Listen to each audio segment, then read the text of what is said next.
This truth we have, oh, keep us near. We pray unto thee. We were made in this image, pulled from the dirt, where the seed of the covenant is remnant through good and bad. He was a shield, though we forget, and turned our back yet once again.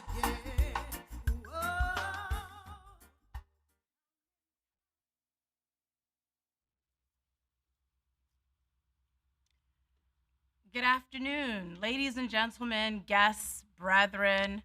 Welcome to another Saturday edition of our message here at the Israelite Nation Worldwide Ministries. It's a beautiful day outside. I'm happy to be here. I feel like I haven't been here in a while, but I'm excited to be here. I have been enjoying all of the messages, and I hope you have too. As a matter of fact, if it's your first time joining, you'll see if you like something, please, I ask that you comment. You can do so by hitting the like button upon entry, make a comment in the chat room, or afterwards, put up sevens or fire signs. You could even donate to Israelite Nation Worldwide Ministries to help us rebuild our temple. There's so much that you can do to support the Israelite Nation and God of Israel's army. And I want to thank everyone who's been tuning in every Friday night and every Saturday. Friday night at 7:30 and Saturdays at 2 p.m. Thank you, because I know I have been filled. My spirit has been filled, and it is good meat to digest and to eat and to soak up and to just meditate on throughout the week, throughout the month, and throughout the year. So thank you to everyone. And again, for the new people upon entry, if you like what you hear today and if you tune in to the other videos on our YouTube channel, feel free, check out the description. There is a link there, a form that you can sign up, put all your information in there, and we will get back to you. All right? So I'm going to read a psalm. Give me 1 second. Psalm 138. I will praise thee with my whole heart. Before the gods will I sing praise unto thee. I will worship toward thy holy temple and praise thy name, for thy loving kindness and for thy truth. For thou hast magnified thy word above all thy name. In the day when I cried, thou answeredst me and strengthenedst me with the strength in my soul. All the kings of the earth shall praise thee, O Lord, when they hear the words of thy mouth. Yea, they shall sing in the ways of the Lord, for great is the glory of the Lord. Though the Lord be high, yet has he respect unto the lowly. But the proud he knoweth afar off.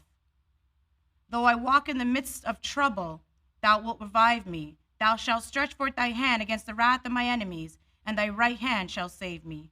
The Lord will perfect that which concerneth me. Thy mercy, O Lord, endureth forever. Forsake not the works of thy own hands. Selah and Selah. Amen. Let's turn to Matthew chapter 25.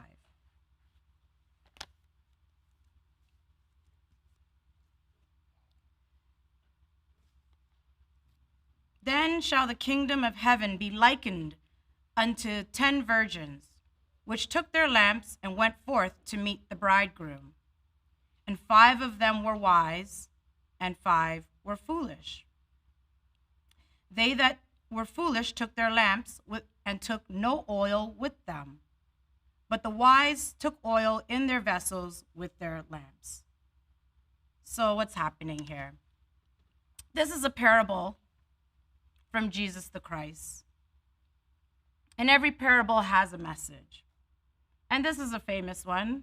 You know, you've heard it over and over again and pondered it. Maybe it's your first time looking at it, but we're going to go slow because I know that this is the age of technology, right? And when you hear the word lamp, you may not even understand. Nowadays, our smartphones have the little flashlight app that you can just tap on to see in the dark, right? But way back when, and way back then, there was lanterns and lamps.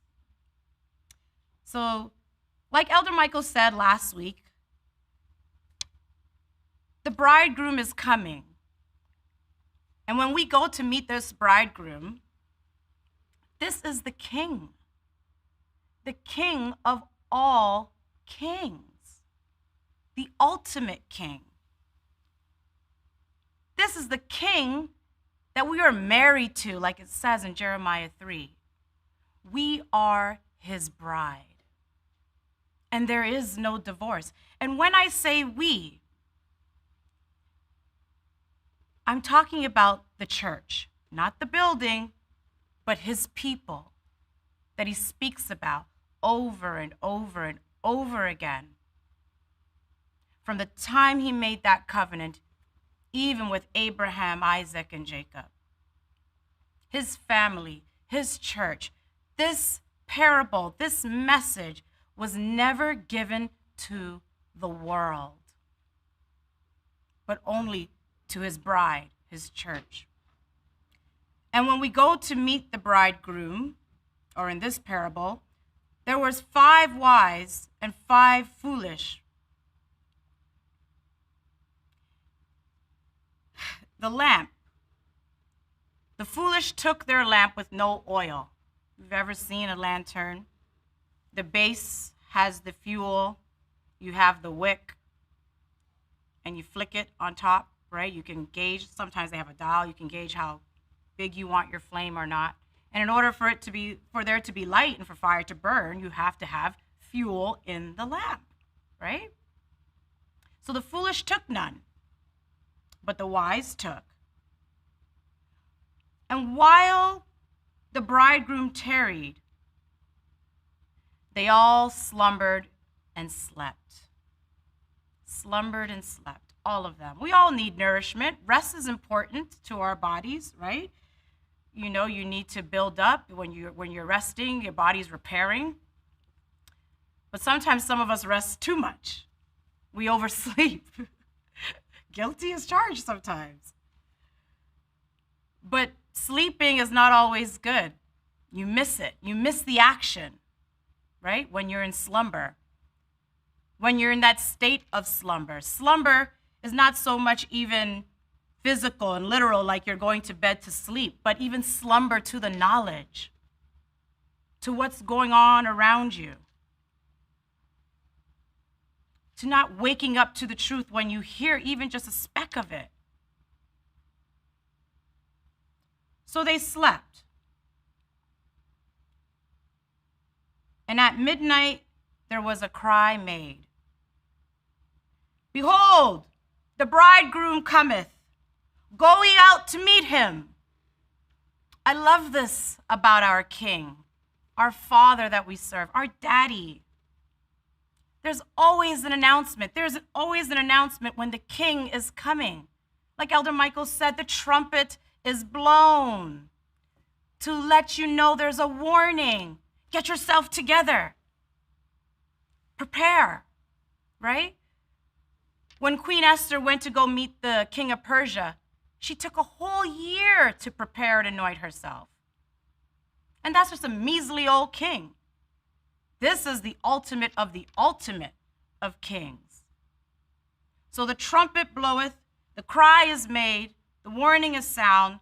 It's time to go meet your king, even your bridegroom. Then all those virgins arose and trimmed their lamps. So you have the wick, it burnt out in the night, you trim it, and gotta light it again. You gotta see your way. And the foolish said unto the wise, give us of your oil, for our lamps are gone out. So the 5 wise took all day to prepare. They did what they had to do. They made sure they had not just oil for the night, but extra oil. And the foolish, they weren't ready, right? They probably just took only enough. They didn't think of the hour that cometh after. So here they are now in the middle of the night, their lamps are out, and they're saying, hey, can you help me out? My lamp is out of oil. Now you might say how can you your buddy is asking you for some oil, and what are you gonna do? You're in a predicament. Like, man, I don't got it. I don't have enough oil to give to you.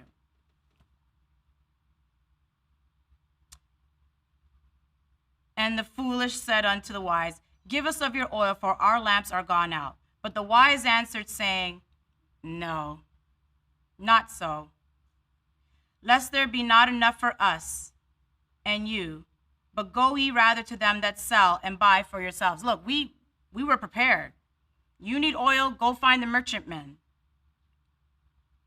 And while they went to buy, the bridegroom came, and they that were ready went in with him to the marriage, and the door was shut.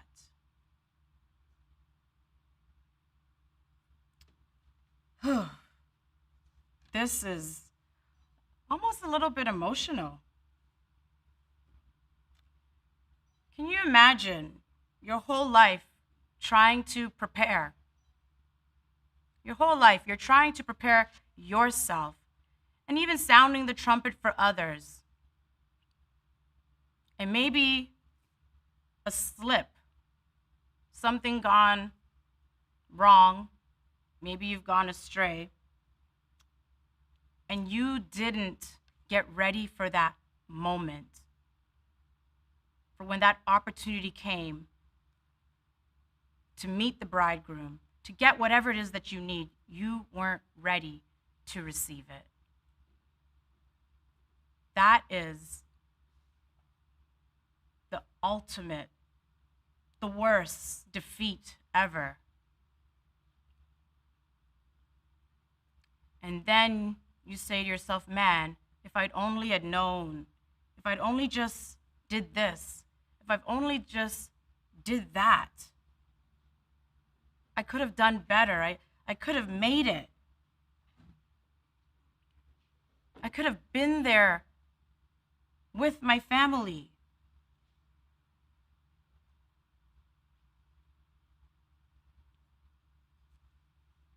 It's difficult to not be ready. It's difficult when you're alone.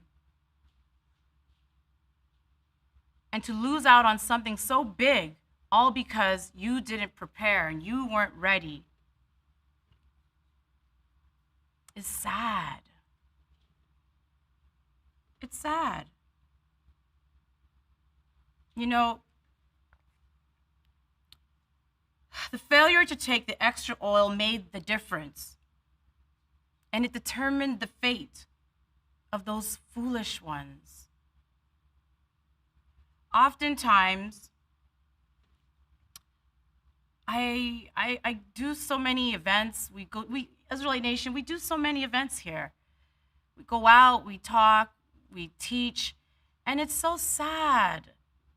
It's so sad to talk to so many different people that either choose not to prepare, choose not to get ready, or maybe they got a little bit of this truth and just withered away because of something foolish.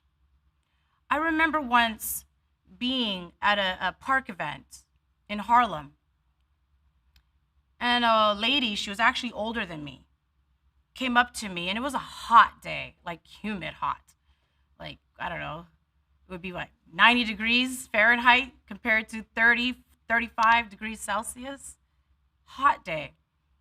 And I was wearing shorts, in modest apparel shorts, not short shorts. You know, shorts, modest shorts. And this lady came up to me, and I was doing my thing, and it was a busy day. There was a lot of people coming up to us, wanting to know the truth. You know, we're going back and forth, enjoying good dialogue.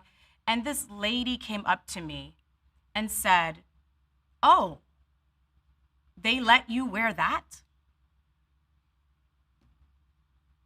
I was like, first of all, I'm all confused. Who is they, and what is that?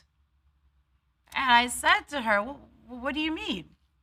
That, your shorts. She points to my shorts. I'm like, oh, my shorts? Yeah, they let you wear that? And I responded, well, who is they? I want to know who this they is. You know?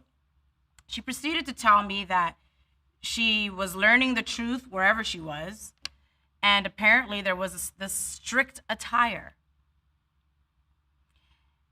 And I have to say, here at the Israelite Nation Worldwide Ministries, when it comes to the women here, my gosh, I really, really, really am so thankful to our master teacher, Elder Shadrach. Like, honestly, if fires, sevens, claps, big ups, like, shout it out, cheers, whatever it is, because the women here, we could have ended up anywhere. But thank the God of Abraham, the God of Isaac, and the God of Jacob, that my soul landed at the Israelite Nation Worldwide Ministries, where our founder is a respecter of women, who, my goodness, by wisdom has revealed in the scriptures from Genesis to Revelation, even the apparel and the attire of women. If you even want to understand these secrets, my goodness, fill out the form and come. Because we walk, as Israelites, we walk contrary to this world, especially an Israelite woman. Now, we are respecters of ourselves, so our women know how to carry themselves, right? We understand. But there is no they. It's just truth, what we read here, the truth of what we see. You would be surprised to see how a harlot is dressed in the scriptures. Look it up.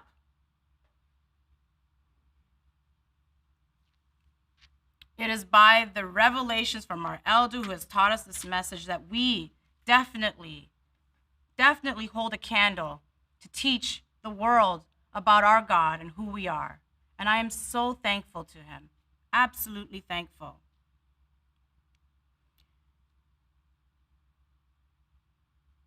When we're out there in the world and we're teaching, it is difficult to navigate through the wisdom and the foolishness that's out there.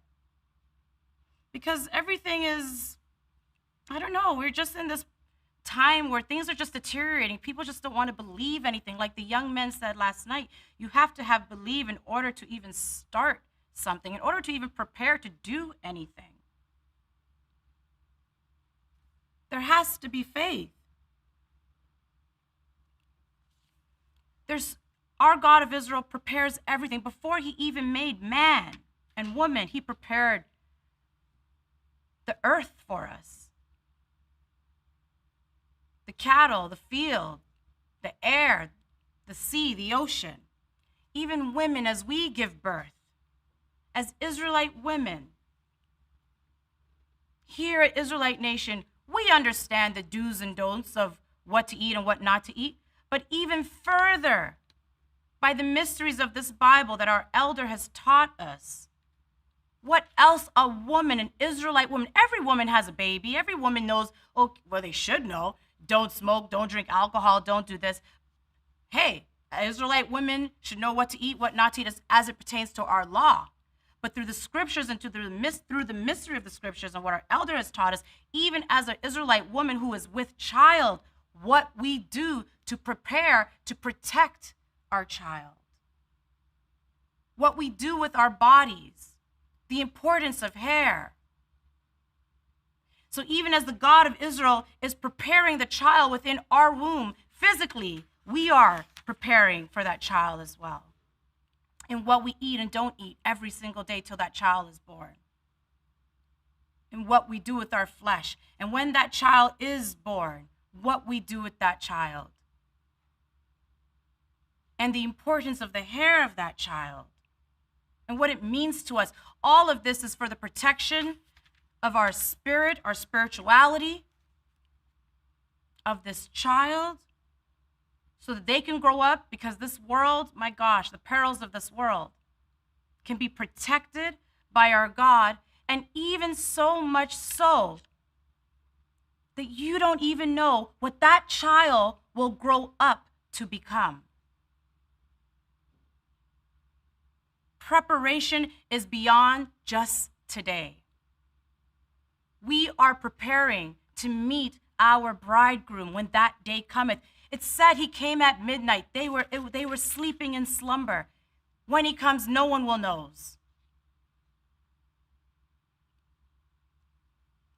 But when the trumpet sounds, be ready. So you don't have to get ready, just be ready.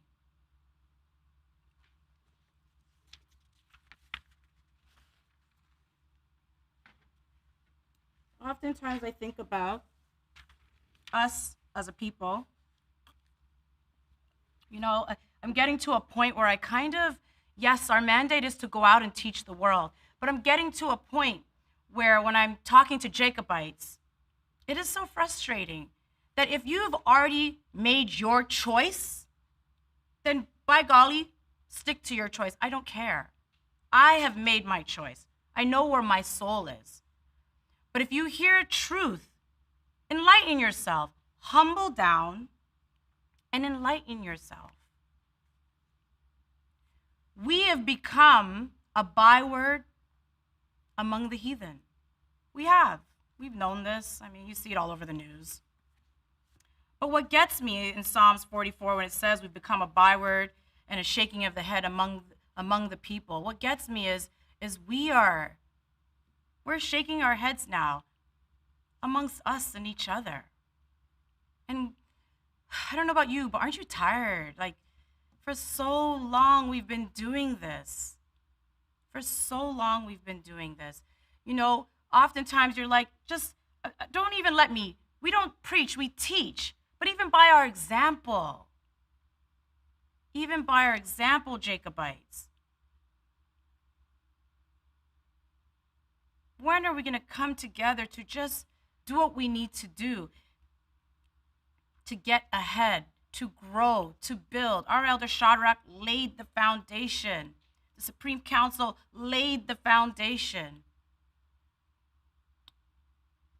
This is a call to our youth to galvanize, to get together, to raise up the banner, and to add and to build even on top of that.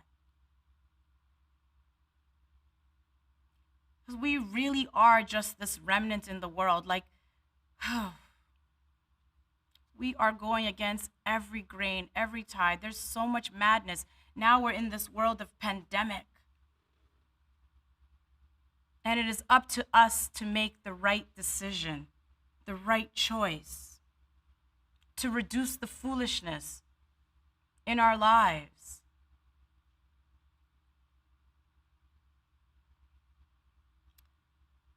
Let's turn to Genesis 22.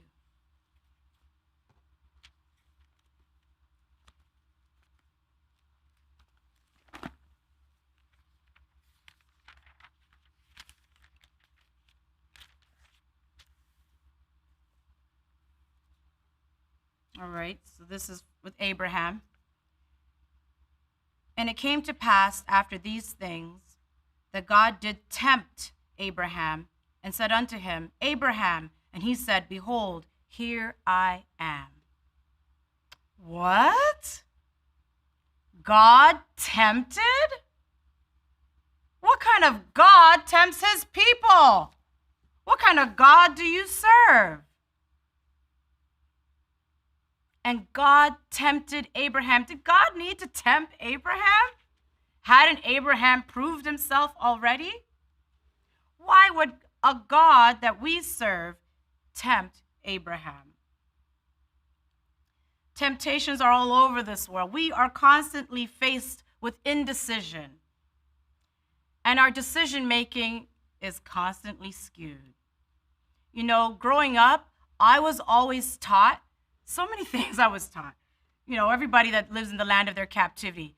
If something happens to you, oh, the devil must have did it. Oh, get behind me, Satan. God could never do anything like that. God would never do anything like that. But I'm telling you now, the God that I serve is a God of truth. And he controls all the spirits. We don't put a number to the spirits that he has or what he does. He's given you the spirit that you have in your body right now to control you, to make you alive. So the God of Israel, at that time known as God or God Almighty, tempts Abraham. And he goes on to tempt Abraham obviously, with Isaac to sacrifice his own son. And I know I'm reading the scripture, and you're thinking today in 2021, well, I don't need to, I will never be faced with that decision to make, to sacrifice my own son or daughter. Or would you? You go to, I don't want to say it, but if you go to another shrine, are you sacrificing your children?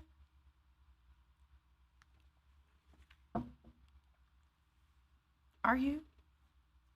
I just want to relate to the scriptures today. Because it's easy to really debunk everything else that's out there, because this is the truth.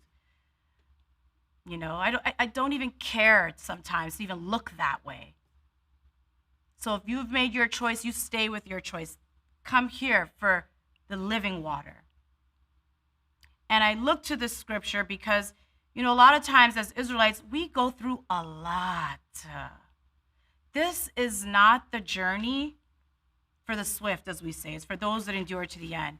But this, that's so, it comes off your tongue, right? You say it, it's nice. But it's so much more. Like this Israelite journey, first of all, it's a lifetime. So there's no end date. And when that time comes where there's no flesh, you hope to end up in the right place in Abraham's bosom or paradise. But this road is a tough one. It's a challenging one. And I definitely, brethren, I congratulate you for those that really stand on your feet to try to really stay steadfast. Because a lot of times, and I don't know if the youth, and talking with the youth, you feel like there's this duality of living, right?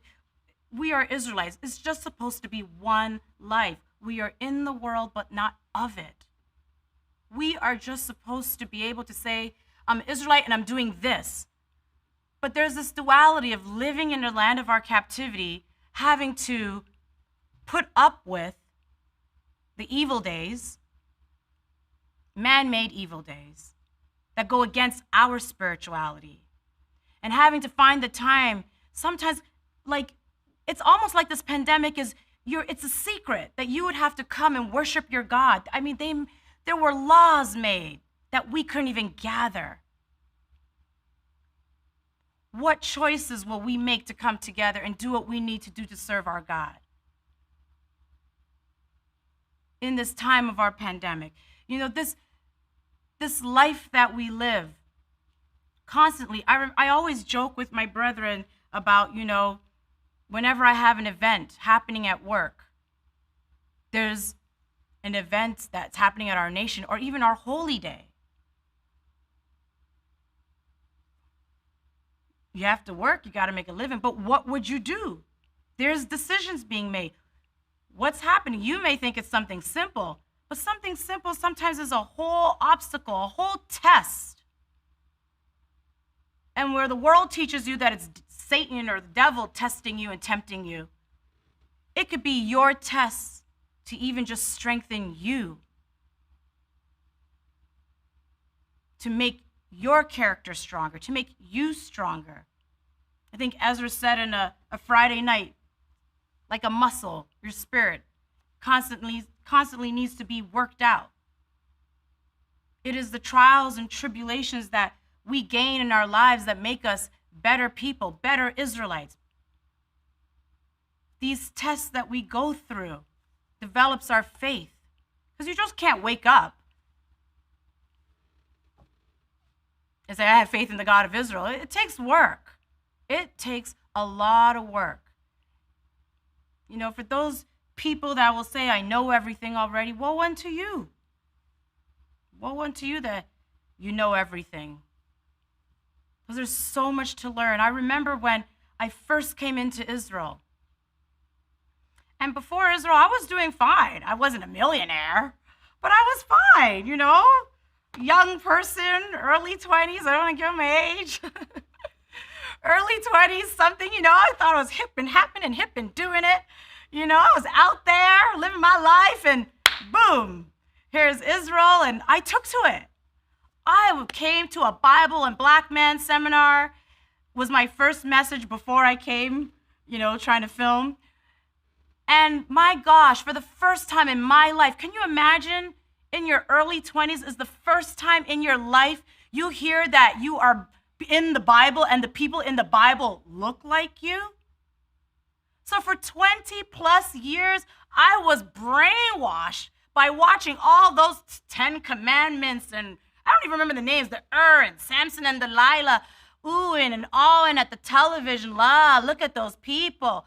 Not knowing that when I came through the doors of Israelite Nation Worldwide Ministries and heard the message by Elder Shadrach and all of our Supreme Council, that every single person in this Bible looked like me and were my people. That Samson was my forefather. Wow, I'm connected to Sarah.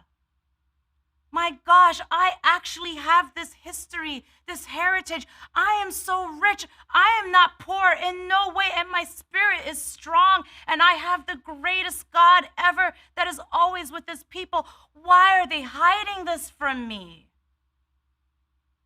Why didn't I not know this? So when I first heard the message, I did this. And I sat in the chair Saturday after Saturday. I didn't raise my hand to challenge. I could have, because we're open like that. But I was humbled to receive. My gosh, it was music. It was the truth. It was so delicious. I didn't even want it to end. I still don't want it to end.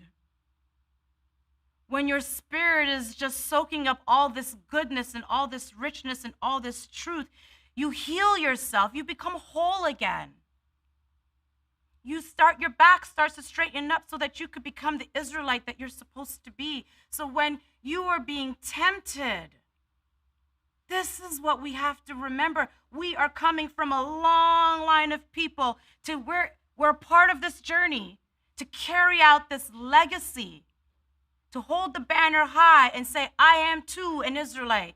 And the name of my God, the God of Abraham, the God of Isaac, and the God of Jacob will no longer be hidden, no longer in the shadows, but we will glorify and broadcast thy name.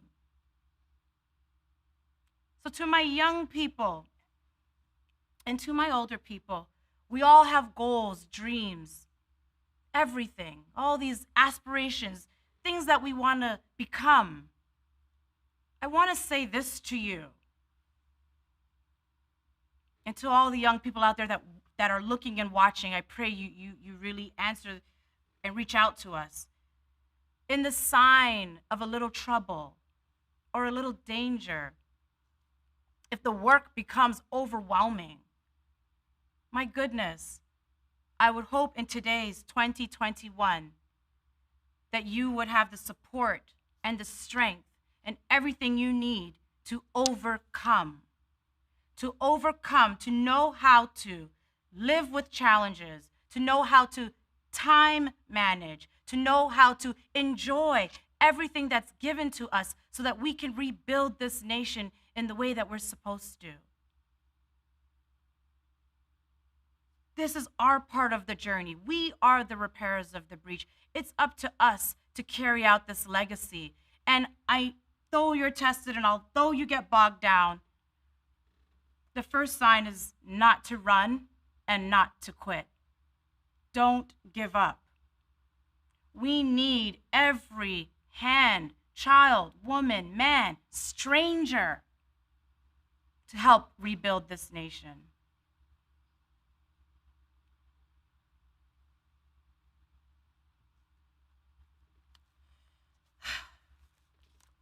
So Abraham is tested. He's tested.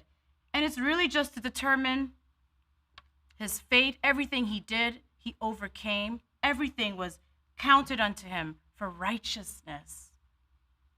His obedience, all the decisions that he made, his actions counted unto him for righteousness. As Officer Charmaine said last week, you make a sacrifice, you'll be rewarded. The bigger the sacrifice, the bigger the reward. Our challenge is to improve us, to make us better. so that we can definitely testify. You know, talked about our holy days. There's a lot of things in this world. You know, growing up or in my early 20s, you know, your friends, they all start to get married in their 20s. I don't understand that. You're so young. Anyways, that's my own opinion. But even then, as an Israelite coming into my own, you have to make choices. You think it's simple. My friend's getting married. I'm gonna be a bridesmaid. Woohoo! Been waiting for this day. But when you come into the knowledge of this truth of being an Israelite, and you attend a wedding, I'm talking about the worldly wedding, not like an Israelite wedding, an Israelite feast, I should say, is the ultimate. But that thing that they do out there, that they call weddings, not our culture, not me and you. Even how they get married under that grove, nothing. Has nothing to do with us. If anything, it has everything to do against us.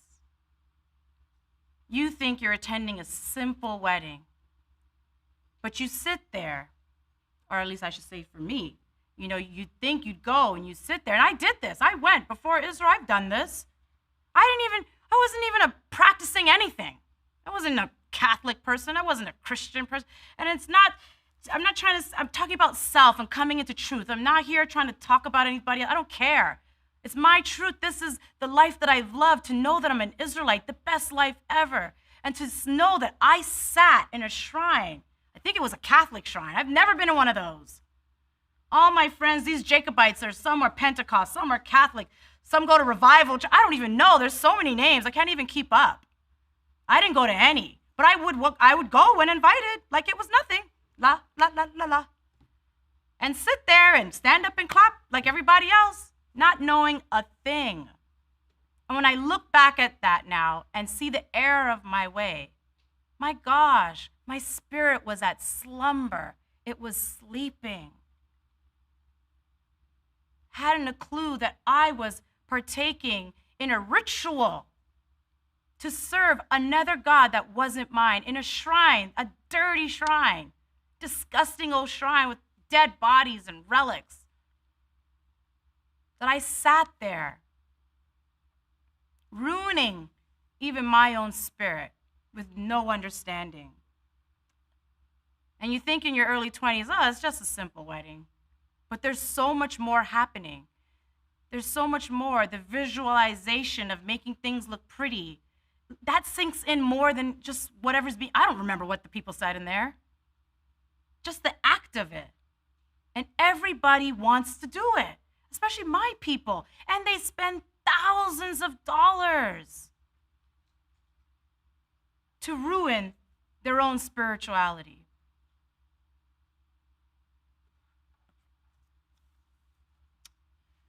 It's up to us as Israelites to come together to make our culture known and to build our legacy. It's up to us to do that. It's our job to do that. And we've had help.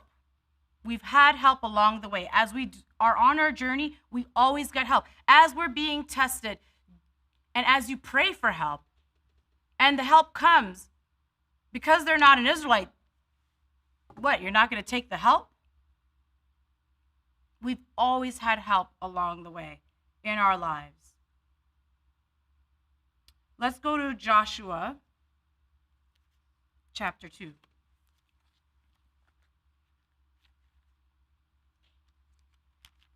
And it wasn't on purpose that I picked these.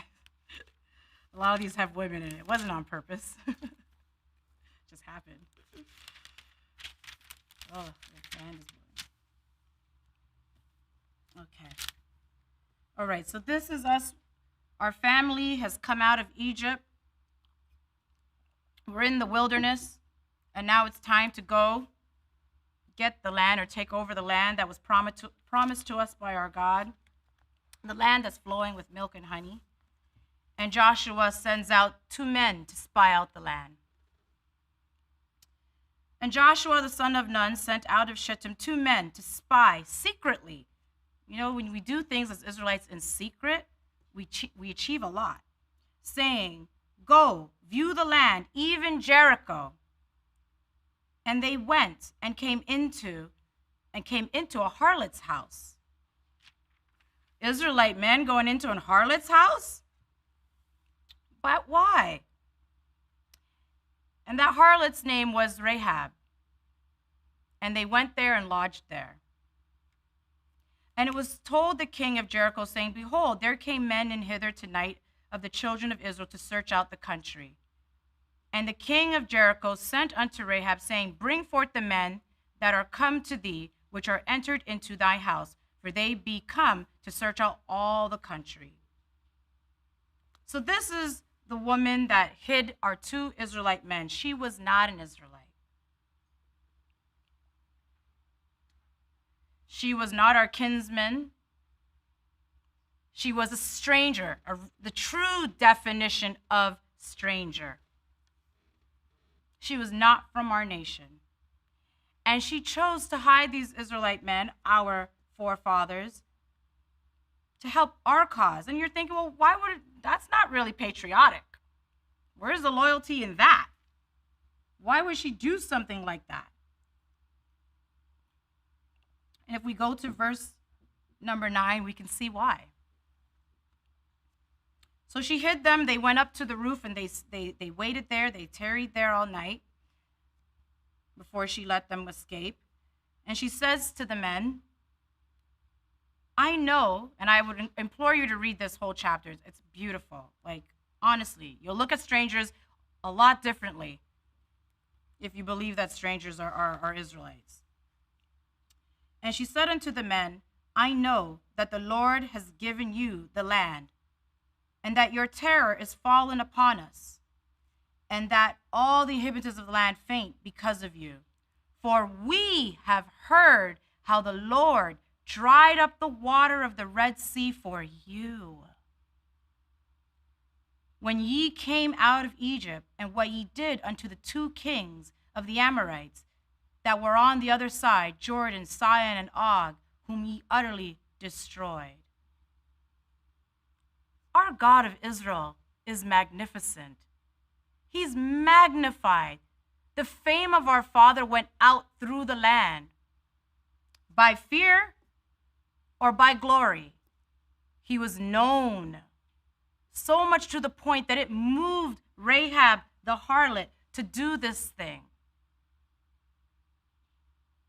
to hide these men. She recognized that must be the real God to dry up the Red Sea and walk. And she was not of our kin. Strangers are always with us. They help us to make our decisions. They can sit and dine with you, help you, whatever it is. We're not against strangers. We don't know how our help comes. If they didn't go in unto Rahab, and Rahab she wasn't an Israelite, but there are people that would say, I'm not going there because she's not an Israelite. Folly. Right? We take the help whichever way we can get. You don't know how the help is going to come when it comes. I marvel at people that will know about us and want to support us. Because it's not easy, especially now in 2021. You tell people you're an Israelite and they want to run. I actually prefer the days when they didn't know what it meant or who it was.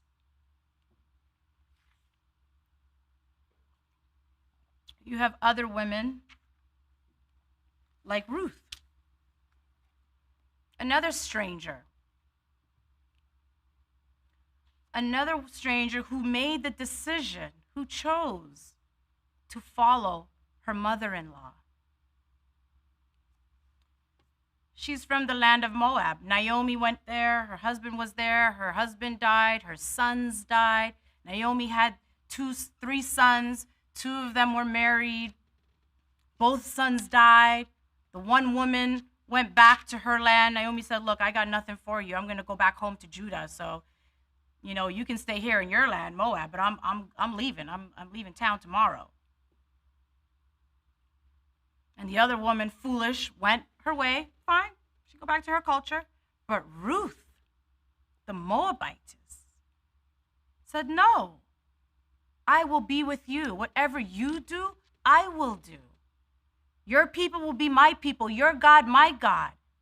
I will be with you. The loyalty, the choice, the decision Ruth made to serve our Father, this stranger, it's not her law to do so.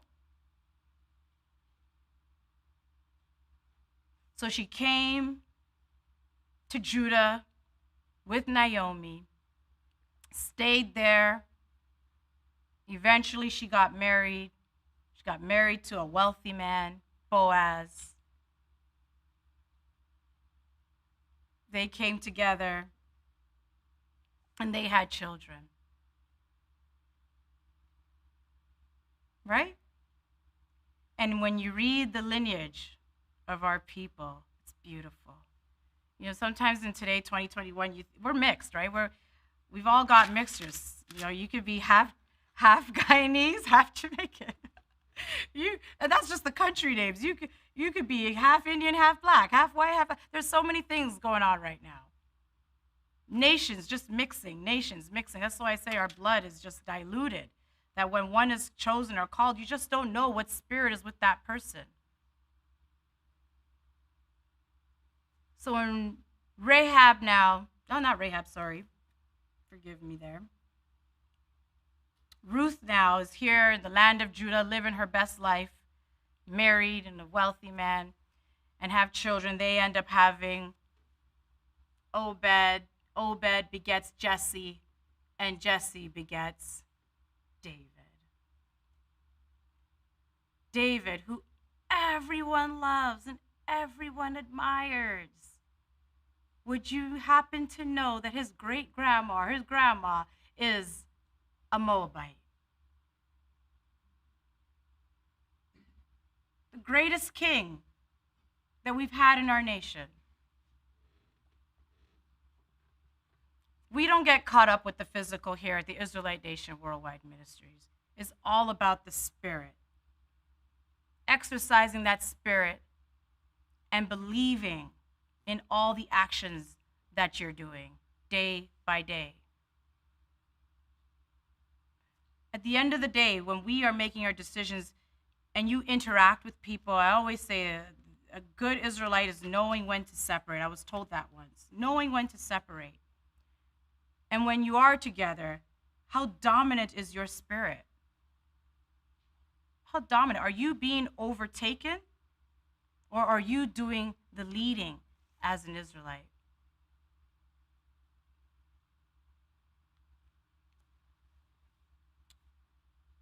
Let's turn to Genesis chapter 38.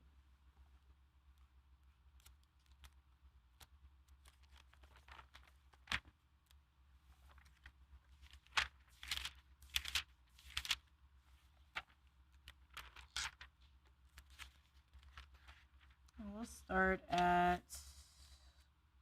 start at verse 1.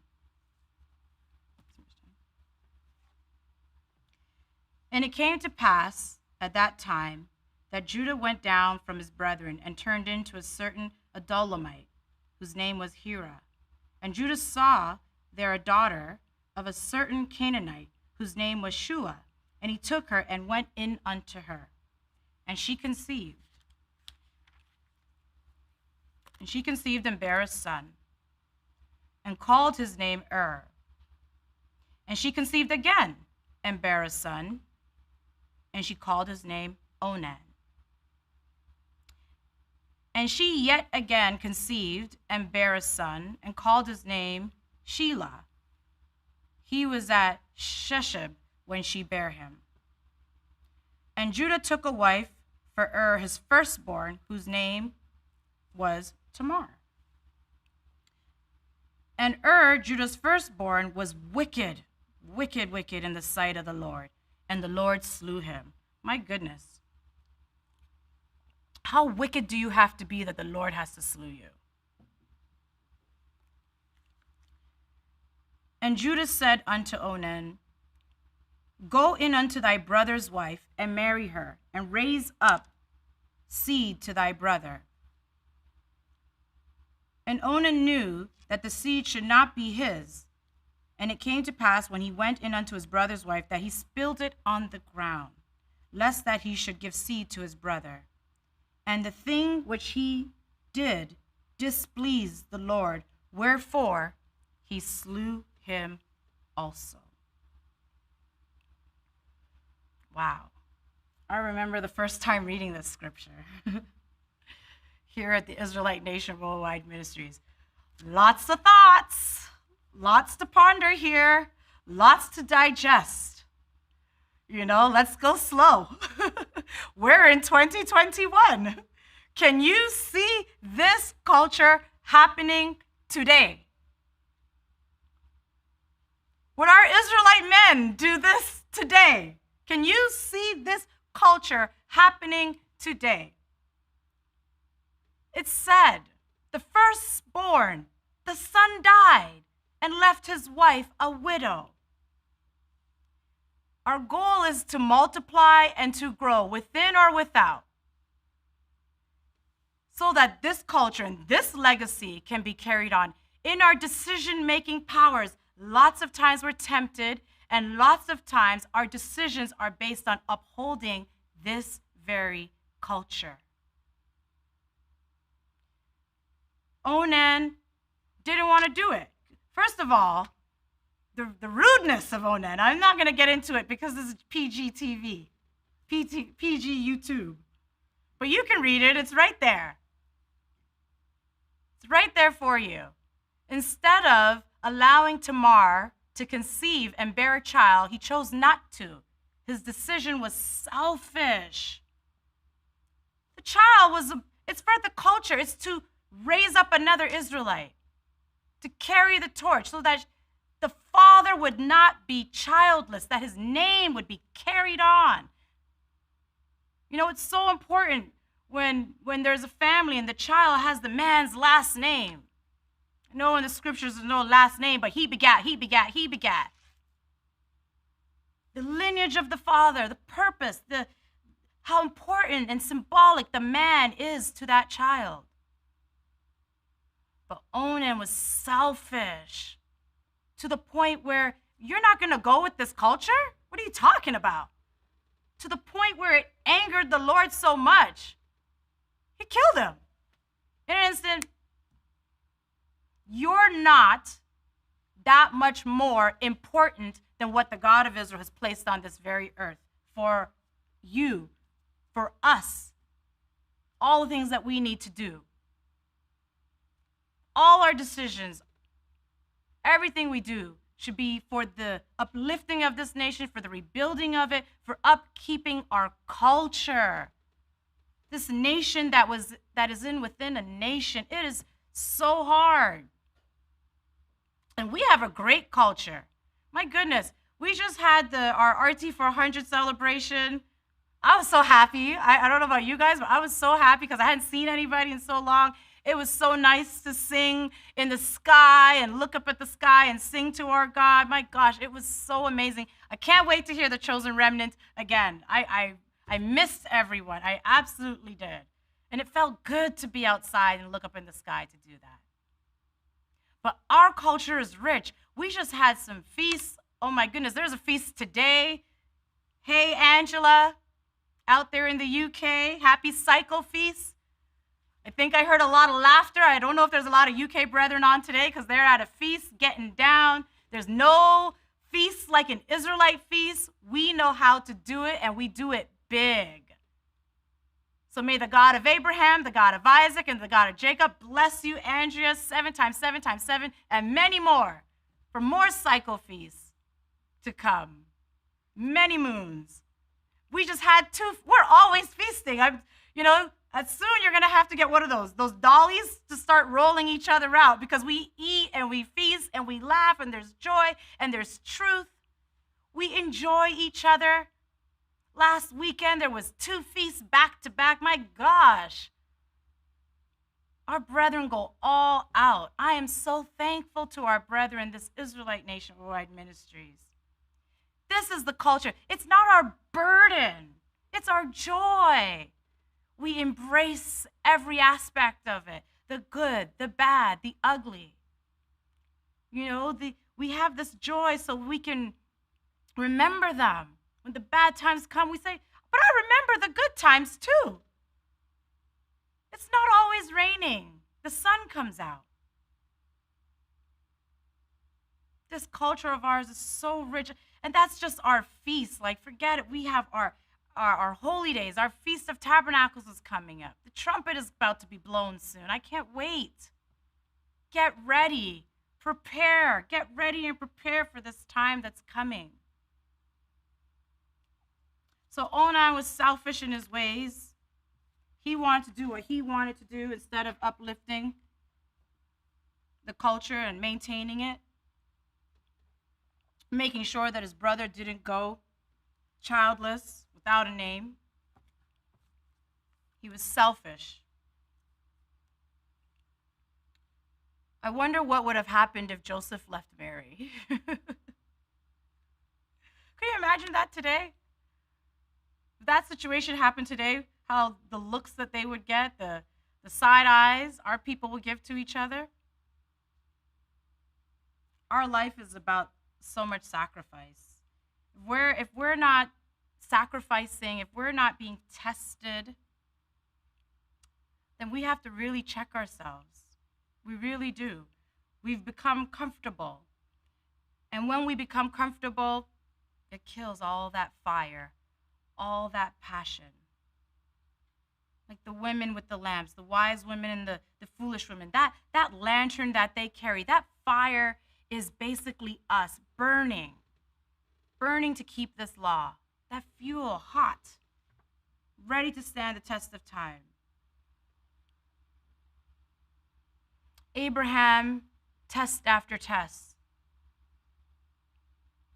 I think about even, the circumcision. He followed instruction. It's like you get instructions. We all get instructions, right? Our parents give us instructions. You can, during go wash the dishes, your instructions. It's my decision to wash them or not. It's my choice. I can go and wash them and be obedient, or I can go and not do them and bear the consequence. I don't even want to say, should I say it on here? Get beaten.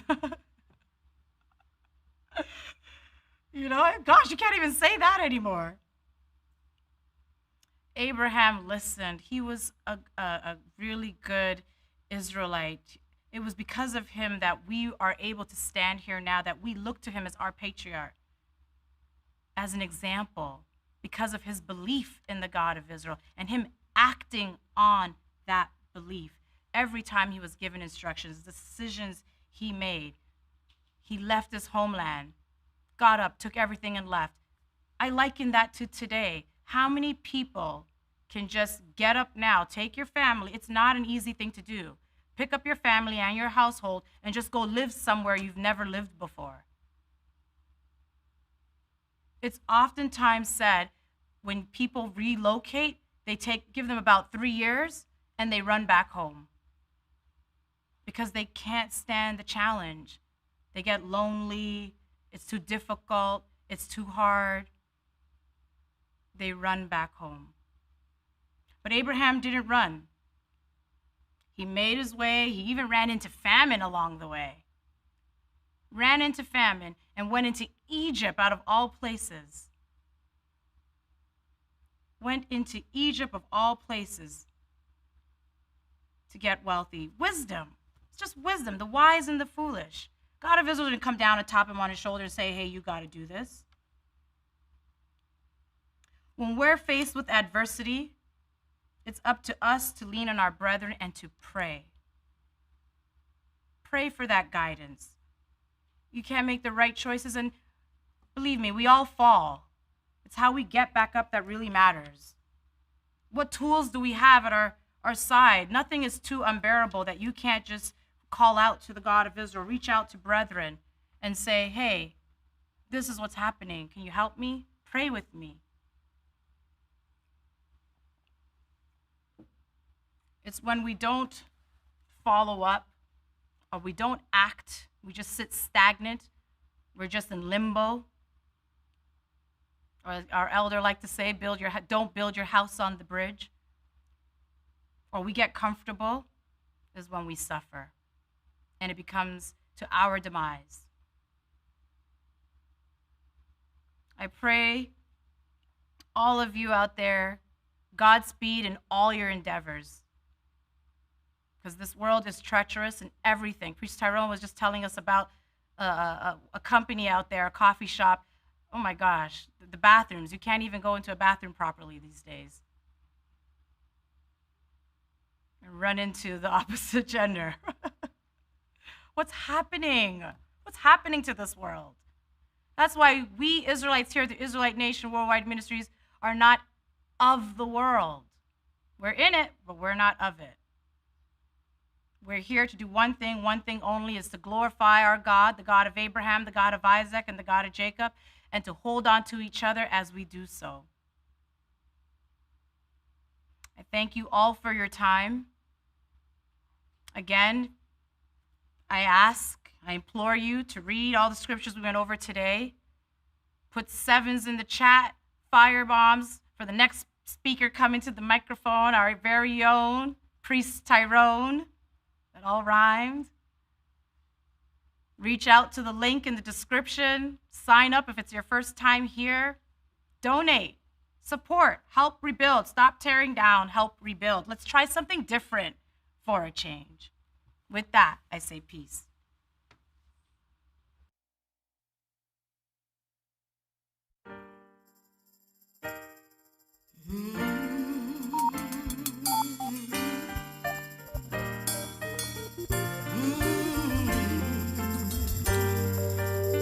Hear your children call. Hear your children call for you. Oh God of Israel, hear your children call. Great God, hear our prayer.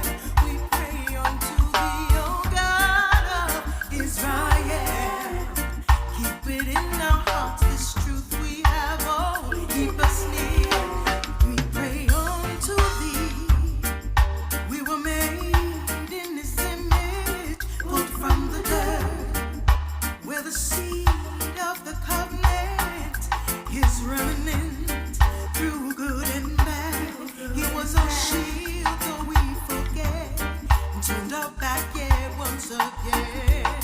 Whoa, how many times do we have to learn before we get it right? Slavery was a punishment, so fear your judgment. The test is here on earth to protect it and preserve the truth of our God. Oh, God of Israel.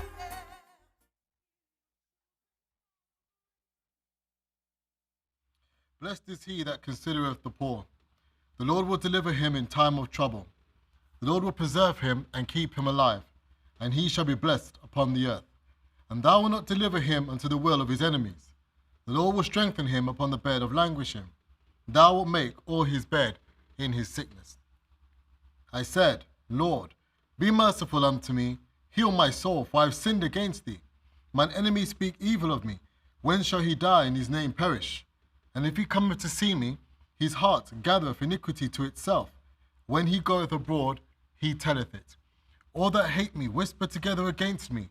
Against me do they devise my hurt. An evil disease, say they, cleaveth fast unto him, and now that he lieth, he shall rise up no more. Yea, mine own familiar friend, in whom I trusted, which did eat of my bread, have lifted up his heel against me. But thou, O Lord, be merciful unto me, and raise me up, that I may requite them. By this I know that thou favourest me, because mine enemy does not triumph over me. And as for me, thou upholdest me in mine integrity, and settest me before thy face forever. Blessed be the Lord God of Israel, from everlasting and to everlasting. Amen and amen. Thank you, Priest Doreen, for delivering such a, and we said this off screen, such a motherly message of the fallacy of mankind, the misconceptions or the misbelief of mankind. I love this particular title because it's so diverse and we can go many, many different directions. But to Velcro onto what Priest Doreen was actually speaking about, that's what I'll do my best to enhance what she has already laid out for you. First of all, there is a common denominator with the children of Israel and the children of Jacob. A common denominator that we've seen throughout the entire ages, right from the very beginning, right up into this present day. We can look at the term fallacy and what that means. It's to make a type of opposition or to undermine what's being said. We can go right back to the Garden of Eden where the serpent tempted Eve and said, you will not surely die, but you will live. When the God of Israel, or God Almighty at that time, he said, in the day that you eat it, thou shalt surely die. He said, ye shall not die, but ye shall be as gods. You see, always something, someone there of a spiritual nature to undermine our Father's work. Let's understand that. Let's understand who was doing the undermining. It wasn't Adam or Eve. It was someone far superior in the spiritual aspect that influenced Eve and then again influenced Adam and now the entire generation of man and all the families of the earth. But none more so than the children of Israel and the children of Jacob. And the reason why, because that is the seed, that is the family that the God of Israel himself has chosen. Now, why? Now, some of you may think to yourself, well, what do you mean? You know, all the other nations have been affected, but let's take it slow from the beginning. The serpent went to the creation at that time. There were others on the earth, but he pinpointed himself towards Eve, towards Adam, and even their sons, Cain and Abel.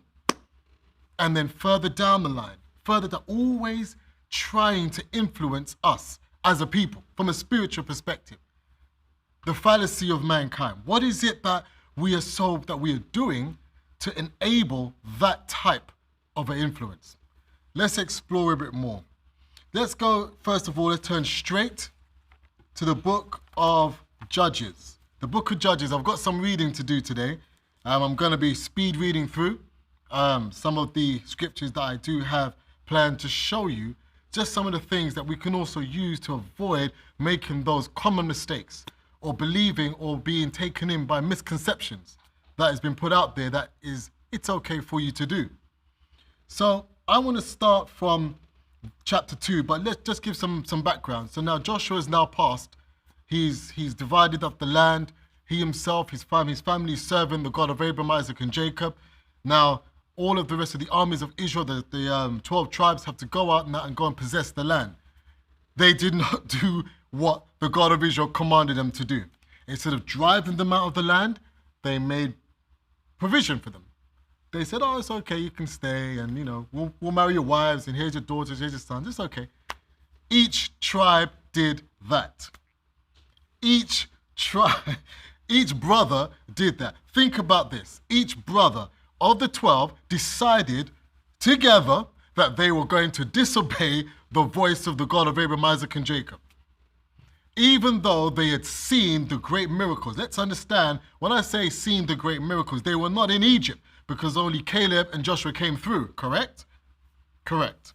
But their children saw what happened at Jordan, where the sea or River Jordan parted. That's good enough for me. That's like seeing Lake Ontario part. And I'm walking through on dry ground, and the 12 stones that represent the 12 sons of Israel as an altar to our God in the midst of Jordan. That's good enough for me.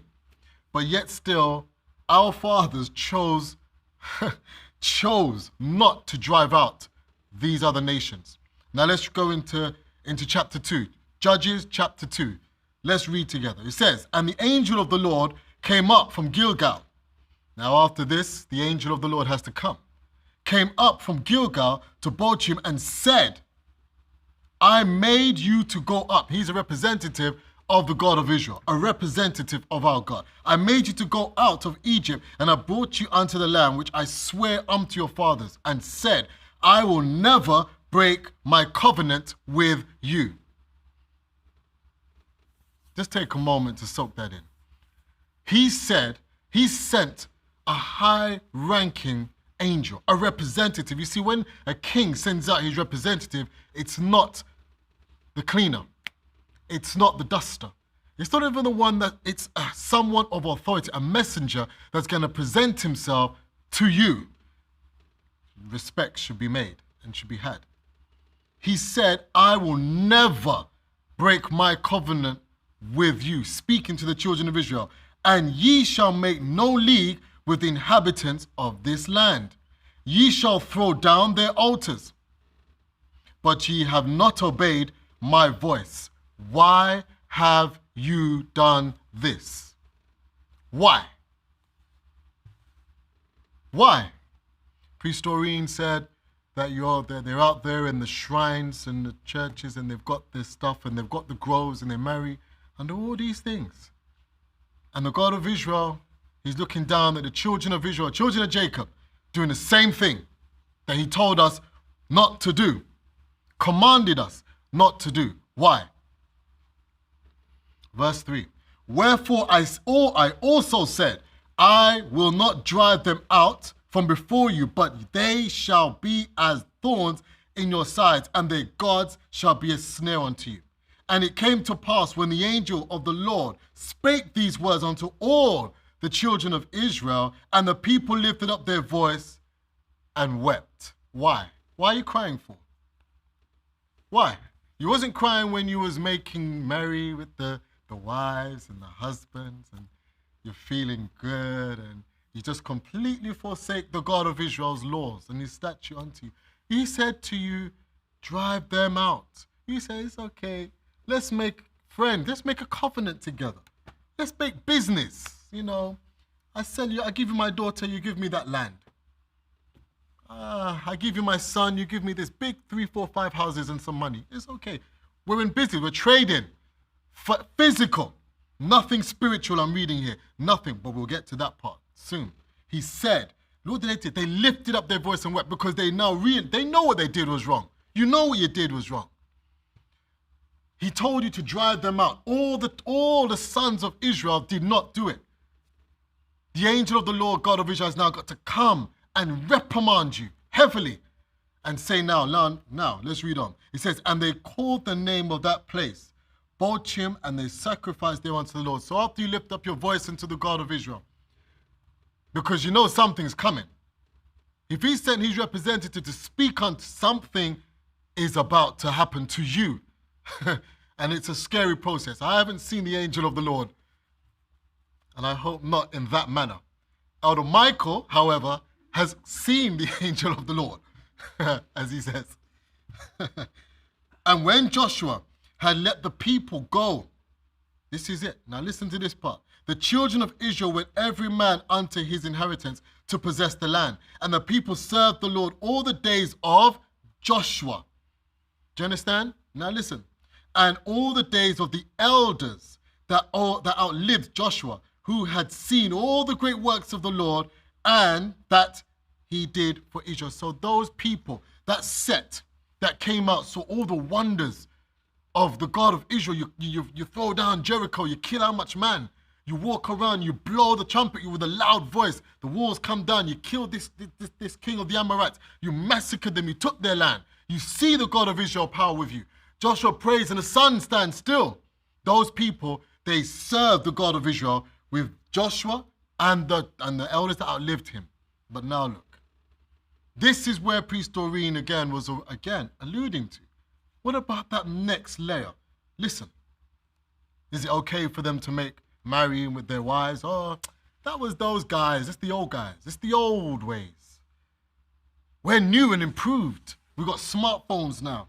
I just tap my phone on and everything comes up. I can control my car. Turn my car on from, you got the, Obama, I can start my car for air conditioning. It's amazing. If we had to walk in the key, there's no electric key, manual, it's stuck. You have to get a hanger brake into your own car. Now, you just beep, walk in there nicely. Just, it's chilly outside, the heating on, beep, and then after that, all of a sudden you've got heat. Imagine this. We don't need the old ways. This is what I'm talking about. This is the children of Israel. Listen to what I'm trying to say. Listen.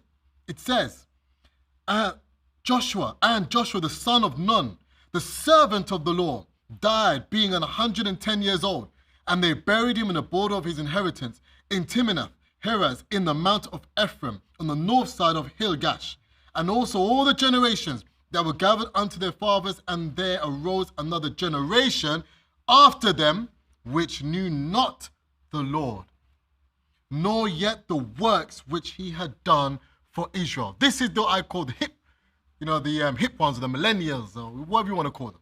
Those guys that don't understand about the struggle of our fathers of old. We as the older generation, I don't want to conclude myself, I'm not that old.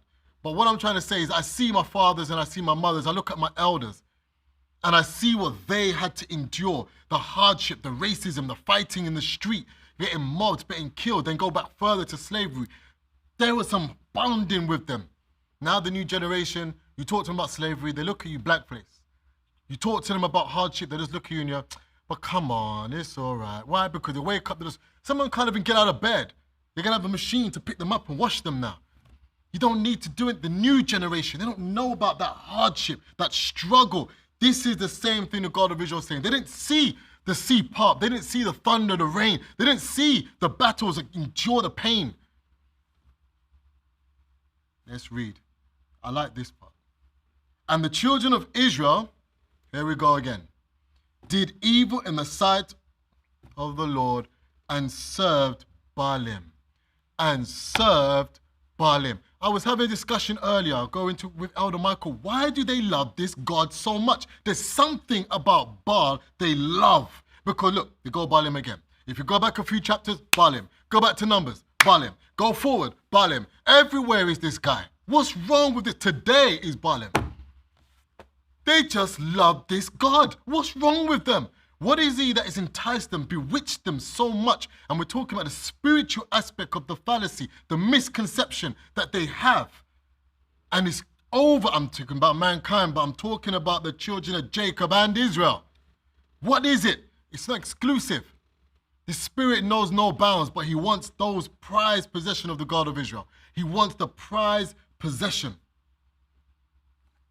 And they took and they forsook the Lord God of their fathers. Listen to that. These newly ones come up. They go and they served. Listen to the term, served Baalim. And they forsook the Lord God of their fathers, the God of Israel, the creator of the heavens and the earth.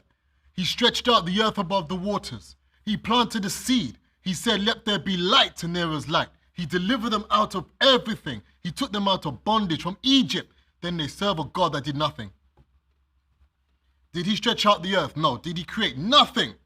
They serve him, which brought them out of the land of Egypt and followed other gods of the people that were round about them, and bowed themselves unto them and provoked the Lord to anger. What kind of thing is this? You go and you serve the God of the people that he told you to destroy in the first place. You did, okay, it's bad enough you didn't destroy them and separate yourself from them. You now go make marriages and deals with them, negotiate, and then you serve their God. How much more are you going to provoke the God of Israel? How much?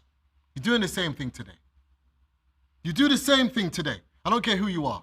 Whether you've been in the nation, Israelite nation, worldwide ministries, and left, you go and you serve him, Baal. And you serve the God of the dead. After he's done all these things, and you turn your back and you go and serve Baal again. And the anger of the Lord, let me go back up one, verse 13. And they forsook the Lord and served Baal and Ashtaroth.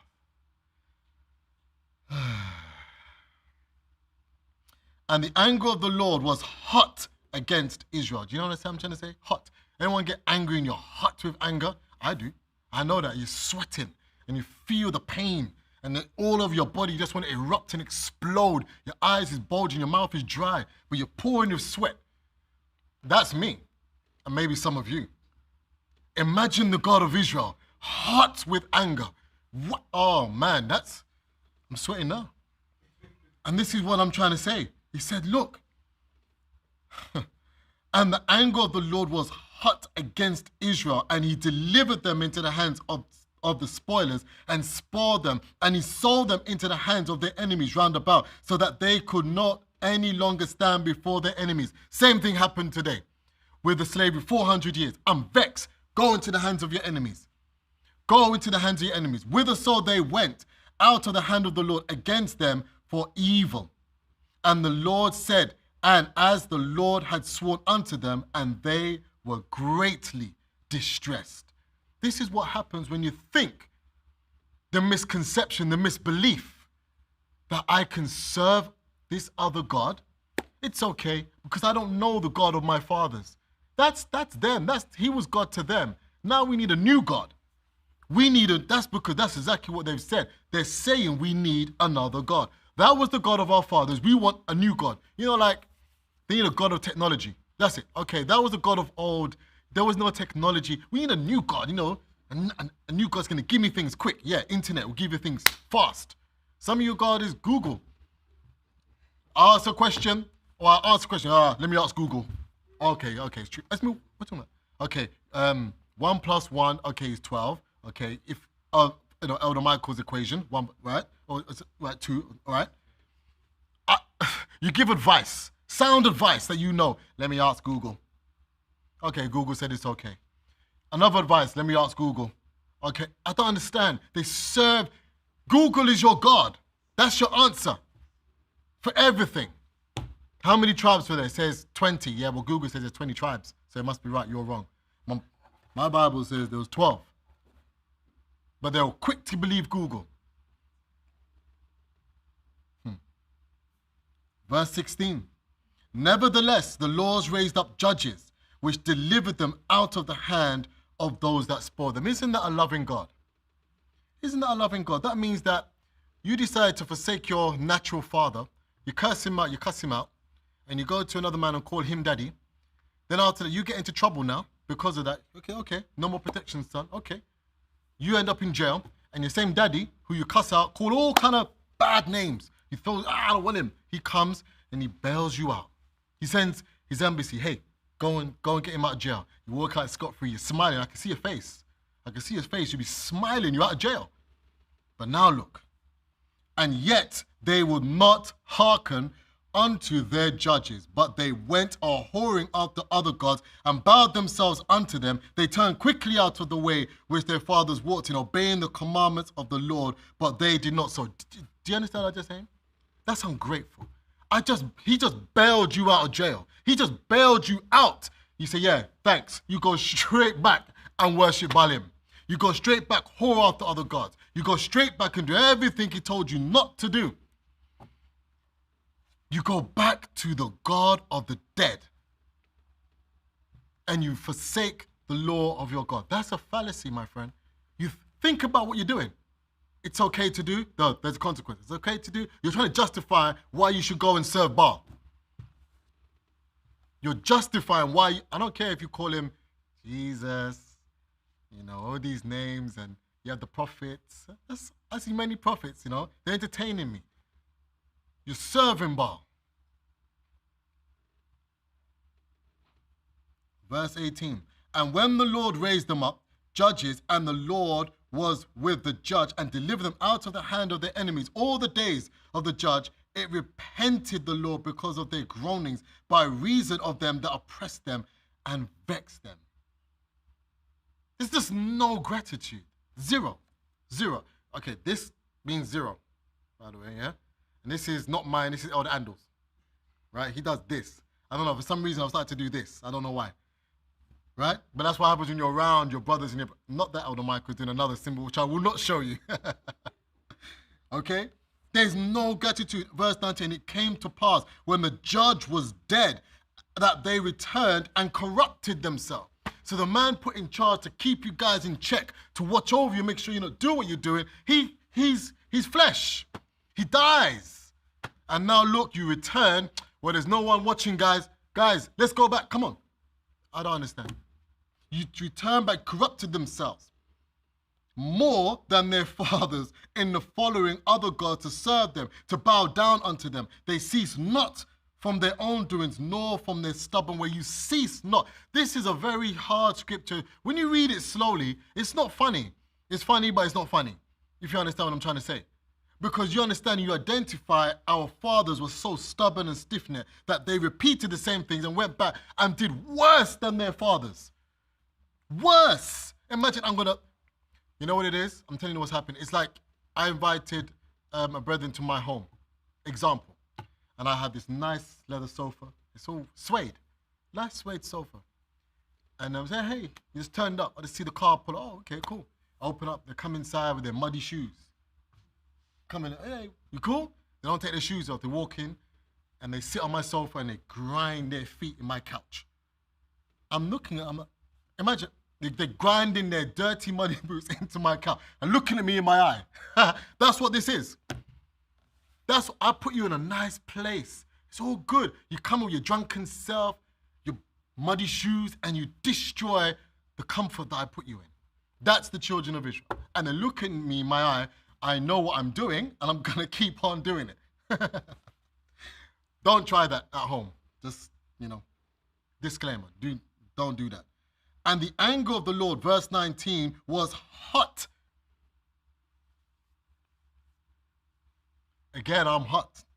Hot against Israel. And he said, because that this people have transgressed my covenant, which I commanded their fathers, and have not hearkened unto my voice, I will not henceforth drive out any from before them of the nation which Joshua left when he died. That's bad. I'm not going to protect these guys. These guys are going to come in and spoil you. Look what you're doing to me. I put you in a better place. I gave Joshua my direction. Caleb followed after. His son followed after. Everything is good. You still hearken not to my voice. I told you to drive them out. You don't do it. You go and you build shrines and groves and altars unto their God of the dead, and you forsake me. I send my angel to even come and talk to you guys. You still do the same. Imagine that. The angel came. They cried out because they saw the angel. You see, our people, let me see it to believe it. Okay, they see the angel. Okay, the angel's gone some time now. Yes, let's go back to what we did. Seeing is believing with our people. Show me. That's what I keep hearing. Show me. Prove me. Prove it to me. I can't see it. You see? The same. Right here. My gosh. Verse 22. That through them I may prove Israel, whether they will keep the way of the Lord or walk therein as their fathers did it or not. Imagine he's still giving us a chance. I'm going to put these guys there. I'm going to see. I've got to prove you guys, man. You guys, I'm going to see who is for me. You understand what I'm saying? You have the Israelite nation worldwide ministry. You have 1,000 people in here. Great. You all love the God of Israel, right? I hear you. Yeah, I hear you. But I'm going to prove which one of you is going to stay. 75% go. 25% stand strong with the God of Abraham, with elder and the Supreme Council. I'm going to prove you. Not everybody that says Lord, Lord, Lord is an Israelite. Not everyone that comes and proclaims Israel is Israelite. Just make that clear. You might have the demeanor, the similitude of it, but are you Israel? Because we're reading something here. We're reading something here that shows that these were men in Israel, women in Israel itself, the people. They saw, experienced, and look what befell them. You guys barely have a scratch. If you get touched, you start, you get spoken to in a deep voice, you start crying. And I don't understand. This is foolishness. I look and I have to back up what Priest Doreen is saying. You think Esther and Ruth, when those men of war and those Israelite men speak to them, they're going to wither? You joking? Esther didn't. Esther geared up herself. Look at Jael, yeah? Hey, give me that. Let me dram it through his head. Are you serious? This is what I'm talking about. These are men and women that will stand up with no compromise, no misconception, no misbelief, and purely for Israel. The spirit within them, think about it. What spirit is inside of you? What spirit? Which one? Was it one that came and went? Many have that. They don't believe it, but you do. And we're going to get to that one soon. Verse 23. Therefore the Lord left those nations without driving them out hastily, neither delivered he them into the hand of Joshua. I'm going to keep on reading on because I've got somewhere to go.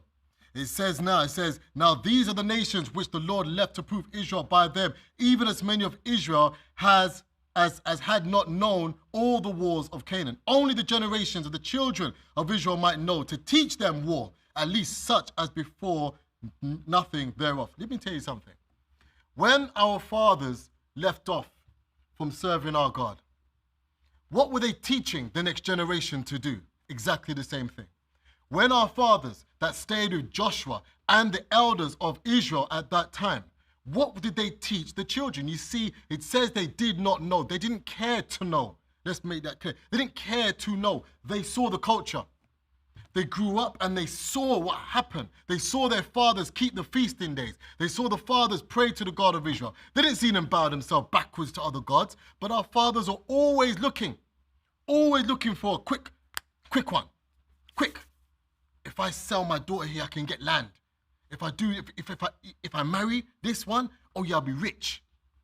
But you will forsake your own. It's very sad. I'm going to have fun. I'm going to read on. I'm going to go to the book of Jeremiah, guys. Turn with me to the book of Jeremiah. Again, we're seeing this symptomatic behavior with our people. This confusion, this misconception that you can serve other gods and you cannot. And it's a grave mistake that our families and our people are doing habitually. And some of them, they're doing it knowing full well. This. You see, there's those that don't know. Okay, you give them a chance. Please fill out the form, like, comment, and subscribe. And someone from the Israelite nation will contact you. And there are those that know full well and take themselves out and they're just watching, and they hitch at themselves. Those are the ones I'm talking about right here. You know the God of Israel full well, but you choose to stay in your ignorance. You choose to stay in lies because of your own self-pride. I'm going to get to that one also. Jeremiah chapter 7. Jeremiah, I like this book of Jeremiah, and when I read this book of Jeremiah, I also hear our elder Shadrach speaking. Throughout the years, I hear the messages from the Supreme Council members. I hear what they're saying, and it's all in, I hear it. I hear it. Amend the ways, Israel, children of Jacob. The word that came to Jeremiah from the Lord, saying, stand in the gate of the Lord's house and proclaim there this word. Where is the gate of the Lord's house right now? Where has it been? Right here at 202 Bentworth. Who has been teaching them? Elder Shadrach. At the gates, bang, straight out, teaching. Same message has not changed. Stand in the gate of the Lord's house and proclaim there this word, and say, hear the word of the Lord, all ye of Judah, that enter in at the gates to worship the Lord. Every one of you that's walked in, I should say, to worship at the house of my God, the God of Abraham, Isaac, and Jacob. Hear his voice. There's no excuse for you. Listen. Thus saith the Lord of hosts, the God of Israel. So we know that's his name. Amend your ways and your doings, and I will cause you to dwell in this place. I know some people have a hard time with that, don't they? It said, amend your ways.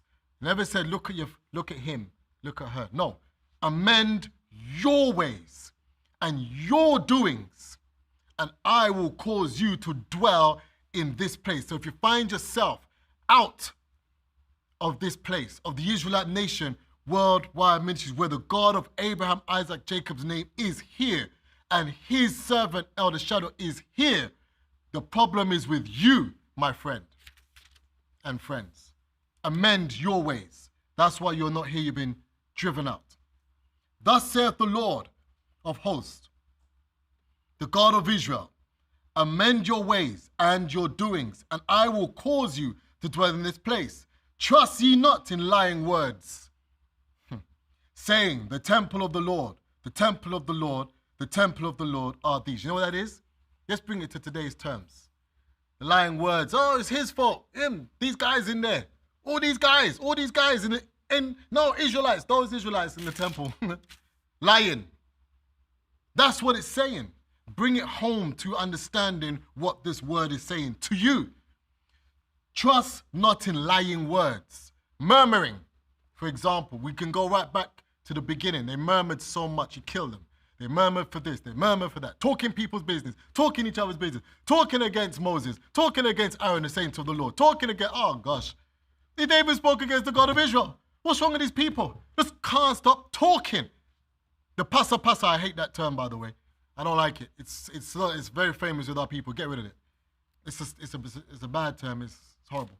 Passa, what's that? A lot of people like that. Just get out of your system. Listen. For if ye thoroughly amend your ways and your doings, if ye thoroughly execute judgment between a man and his neighbor, if ye oppress not the stranger, the fatherless, and the widow, and shed not innocent blood in this place, neither walk after other gods to your hurt, then I will cause you to dwell in this place, in the land that I gave to your fathers forever and ever. Let I say something. That speaks volumes by itself. Amend your ways thoroughly. So if you find yourself not here, you didn't amend your ways at all. Because there's something inside you that drove yourself out. Your own foot took you outside. Thank you. Because right now where we stand at the Israelite Nation Worldwide Ministries is, if you like, Jerusalem.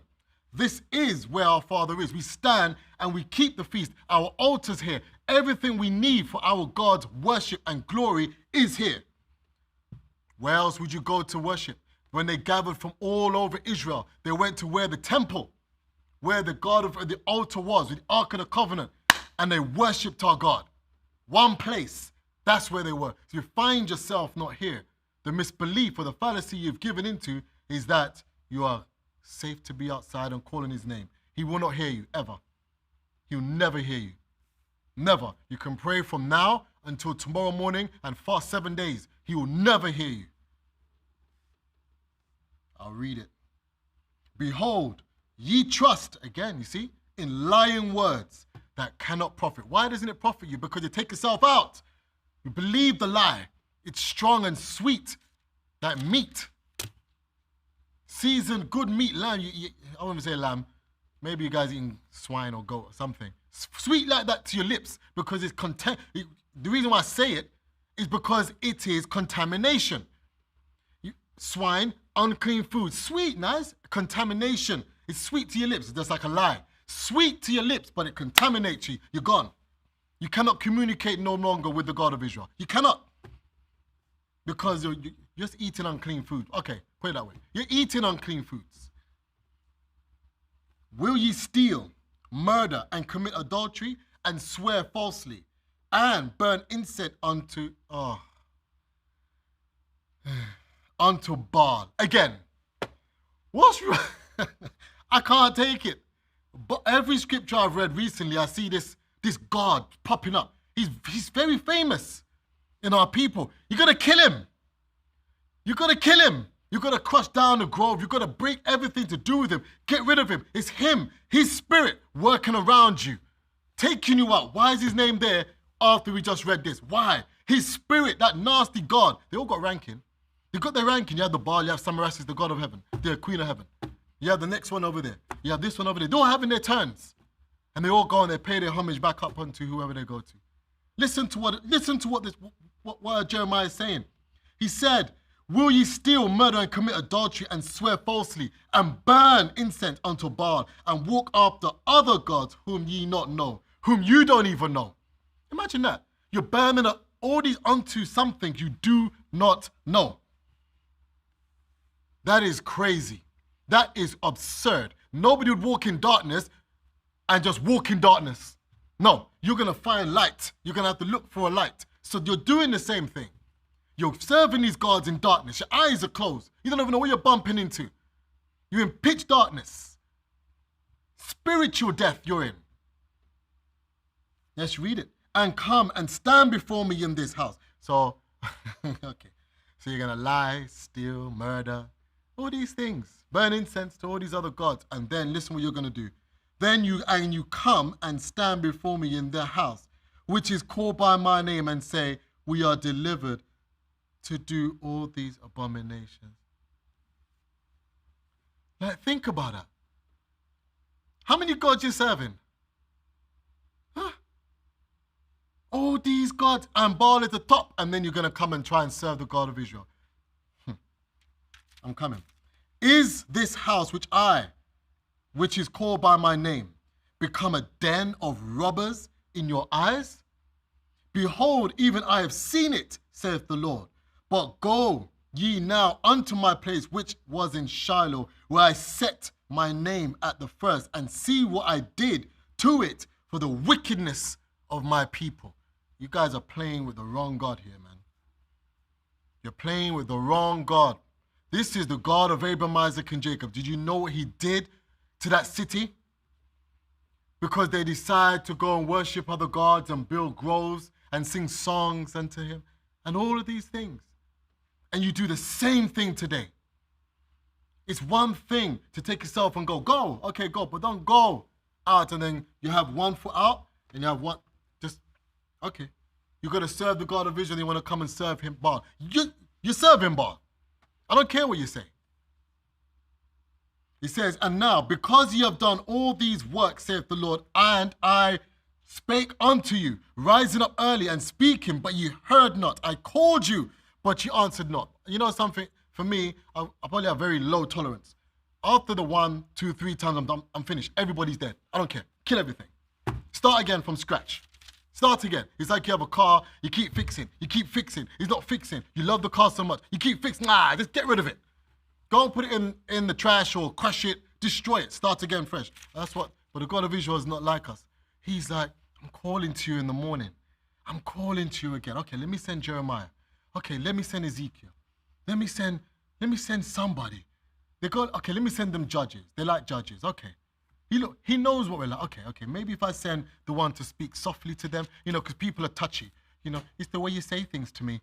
So I send the soft one, softly spoken. That doesn't work. You go, big men of war. Okay, these guys are a bit tougher. They can take, they've got thick skin. You still don't listen. Therefore will I do unto this house, which is called by my name, wherein ye trust, and unto the place which I gave to you and to your fathers, as I have done to Shiloh. I'm going to destroy you. I'm going to destroy you so badly.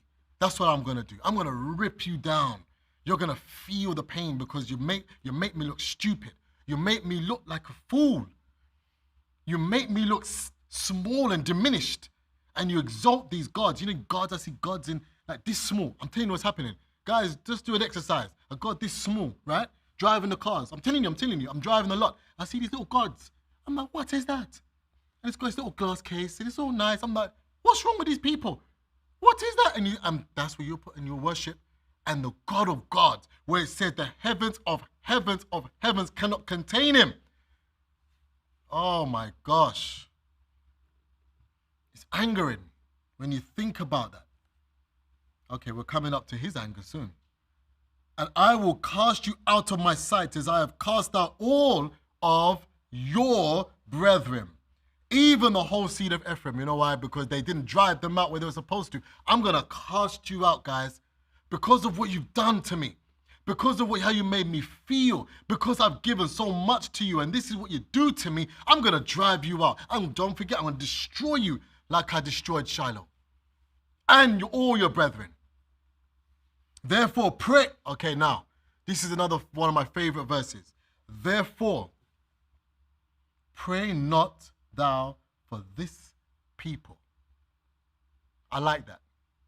I like that a lot. No, I'm serious, because now the God of Israel, he's telling me what I should do. Yes. Pray thou not for this people, neither lift up cry nor prayer for them. Don't do it, my friends. I like it. You see that fire, that heat, that pure, just take them out because it's too much now. I'm taking my time with this verse because I like it. Maybe I should start again.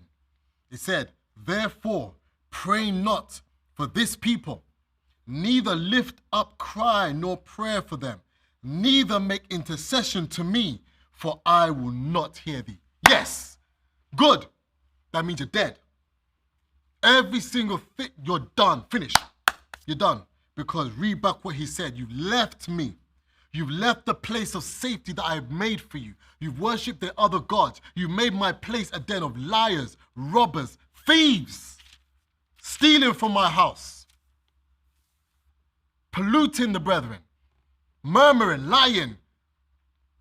And then some brethren say they're still brethren. They're not brethren. Not one of them. Don't pray for them, because the God of Israel, I didn't say it. Just for the record, right? This is Jeremiah 7, and the last verse is, well, I've just read it, 16. It says, I will not hear them. He will not hear them. Don't waste your breath. Do not waste your breath. Don't fall under, again, the fallacy, the misconception, the deception that they're brethren. They are not. That is what you should understand from this message. Seest thou not what they do in the cities of Judah and in the streets of Jerusalem? The children gather wood, and the father kindle the fire, and the women knead their dough to make cakes to the Queen of Heaven. So you go from Baal. Now Baal needs a wife. So you bring now the Queen of Heaven. So now you're complete.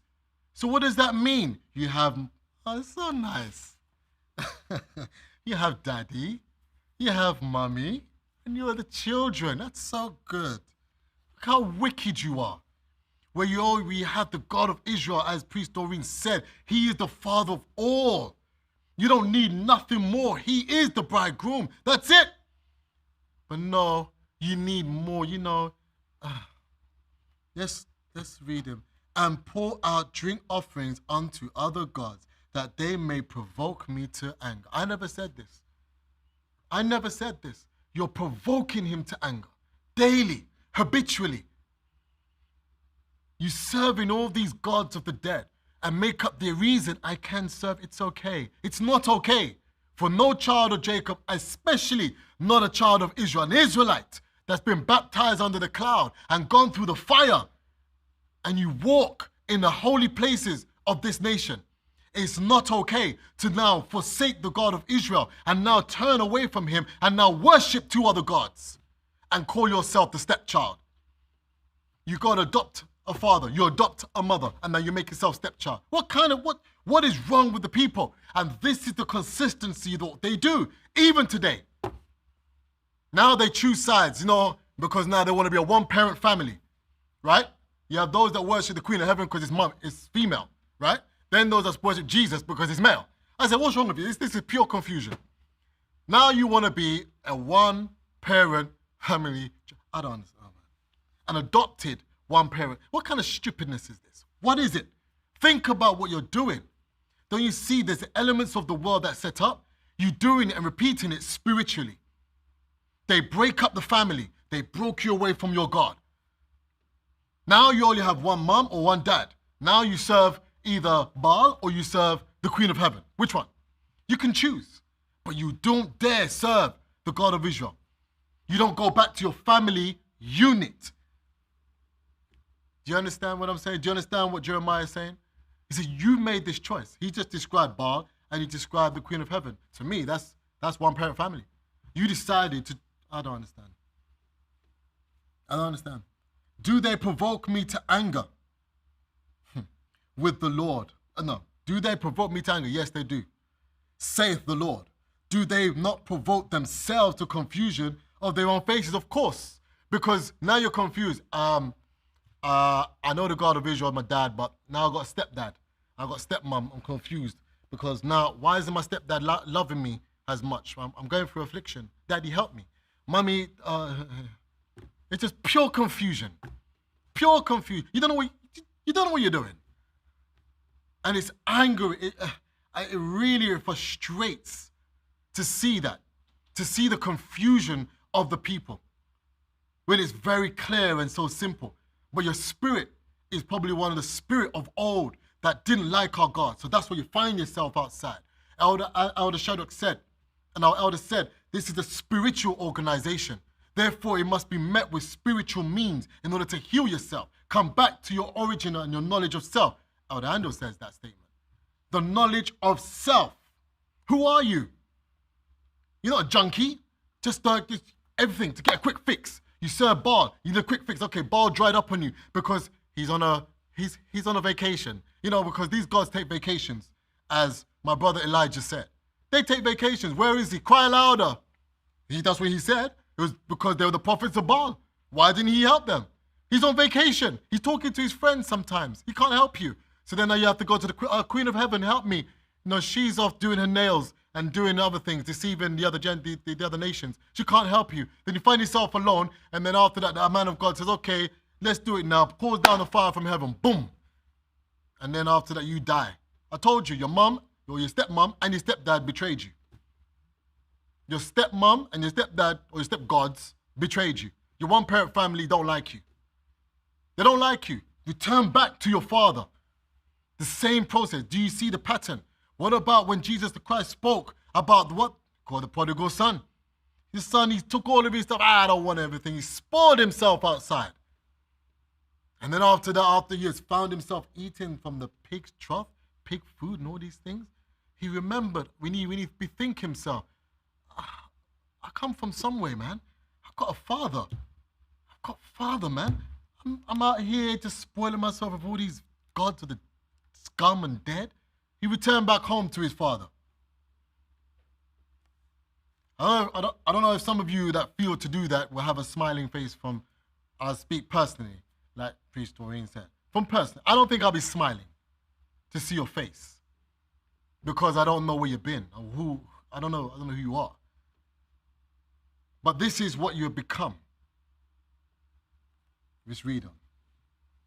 Therefore, thus saith the Lord God, behold, mine anger and my fury shall be poured out upon this place, upon man and upon beast and upon trees of the field, upon the fruit of the ground, and it shall burn and it shall not be quenched. Thus saith the Lord of hosts, the God of Israel, put your burnt offerings unto your sacrifices and eat flesh, for I spake not unto your fathers, nor commanded them in the day that I brought them out of the land of Egypt concerning burnt offerings and sacrifices. But this thing command I them. This thing I command them. I them. Obey my voice.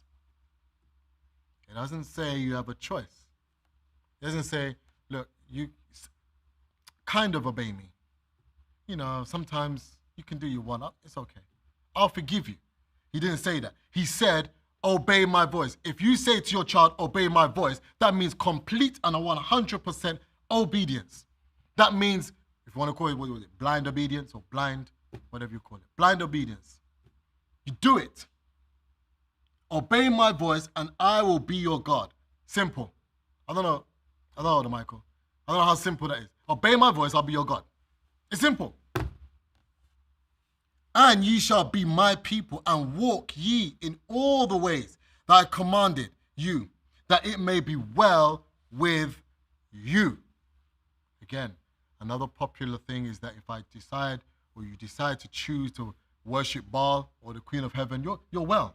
Why? Because what did they say? When they stopped breaking bread unto the Queen of Heaven, they was in want for all things. What's wrong with these people? What's wrong with these people? You know why they was in want for all things? Because you weren't supposed to be breaking bread to the Queen of Heaven in the first place. And you think, and what did he say? You think I forgot? Did you think, because you come back home and it's so good. I forgot what you did. You spread yourself naked. You break bread to them. You sacrifice to the dead. You bow yourself, your face only to be to the God of Israel. You poured out your soul to this God of the dead. And you think I'm just going to say, it's okay, my son, pat you on the back and give you all the riches. No, you're going to be stripped. You're going to be beaten. You're going to be stripped down. You're going to be punished sometimes. You have to, because you know what you did was wrong. And this is another thing of the society. You're not allowed to touch a child. You touch a child, there's going to be all social services and all these things. Same thing spiritually. You think that you shouldn't be whipped. You can't, again, look at the physical, what happens physically. It's always symptomatic what happens spiritually with our people. They feel, you shouldn't be punished spiritually because of what you did. Of course you're going to be. Of course, you're going to break bread to another God. You're going to get licks. You're lucky you don't die. You're lucky because that's a good punishment. Just kill him. Because why? You've turned your back against the God of Israel. Let me continue. Where am I in the verse? But this thing commanded I them, saying, obey my voice, and I will be your God, and ye shall be my people, and walk ye in all the ways I commanded you, that it may be well unto you. But they hearkened not, nor inclined their ears, but walked in the counsels and in the imagination of their evil heart, and went backward and not forward. Do you know that last statement? Read that again. Jeremiah 7:24, and you'll see people that you know. You're going to see people out in the world. And yes, he called them evil. They have an evil heart. Don't tell me they're brethren. Don't tell me you're brethren. You hearken not to his voice. You didn't incline your ears to hear when he spoke to you. He reprimanded you because you was wrong. You got all touchy and you decided to go and backstroke. And he clearly said, what did you walk in the councils, the people? You gather yourself. That's what people are. That's the children of Jacob. Because you get reprimanded, now you want to bring down 50,000 people. You want to bring down the whole nation with you because your little heart got hurt. What's wrong with these people? It's just repeating what happened in the book of Numbers. 10 corrupted the entire congregation. 10. Oh my gosh. 10 men. The whole nation? The whole nation wanted to rise up and stone Moses and Aaron and go back into Egypt. This is what he's talking about. You walk in that counsel. Yes, we're right. You're wrong. And in imagination, imagination, start making up things. This is the reason why, that's the reason why, he did this, they did that, and they make it juicy for you. The fallacy, the misconception, the confusion that you have is with you. But you gotta break that because you don't see it as a spirit that walks with you. I'm gonna finish it. The imaginations of their evil heart and went backward, and they did not go forward. What's backwards? They go backwards and baptize themselves back. I don't even call it baptism. I don't know what it is. What is it? A dunk? I don't know. A bath? I don't know. Backwards? I don't understand. This is what they do. This is what they do. I'm gonna read just one more part. Just one more part. Because I love this particular one, man. It is something to understand about our God. Let's turn now. Please turn with me. When sometimes you're up here and you're getting all excited, you can't see the scriptures. But I can see it today, a little bit. Turn with me to the book of Proverbs, chapter 6. Proverbs, chapter 6. And again, it's about considering your own ways. And I'm going to round it up nicely. Very nicely. And this is part of the Israelite Nation Worldwide Ministries statement, Elder Michael. This is what you say. You've got to learn to consider your ways. We read in Jeremiah that our God of Israel spoke through Jeremiah to amend your ways. Don't fall into the misconception that what you're doing is correct. Judge yourself. Stop yourself. Thoroughly look into yourself and change your ways and your doings and become better. I'm going to read it in closing. It said, I'm going to read Proverbs chapter 6. Proverbs chapter 6, I'm going to read from verse 16. And it said, these 6 things doth the Lord hate. Yea, 7 are an abomination unto him. Now, we've read in a few scriptures what I'm about to read right now. Don't make that same mistake. Let's read it again. And again, this is integral at the Israelite Nation Worldwide Ministries, even to our new baptizees. The new baptizees, I'm speaking to you guys. You know what was spoken unto you. You know. And I want you to put it in the forefront of your brain and understand that, repeat it, think about it. When adversary come up against you, remember what this says. It says, these 6 things doth the Lord hate. Yea, 7 are an abomination unto him. A proud look. You know, up in heaven, when Lucifer was deciding to, must have felt himself. That, look at me. I'm a bright and morning star. I'm tall, must have some muscles, lean, ripped. My face is all nice and clear. The beard is immaculate. The eyes are glowing.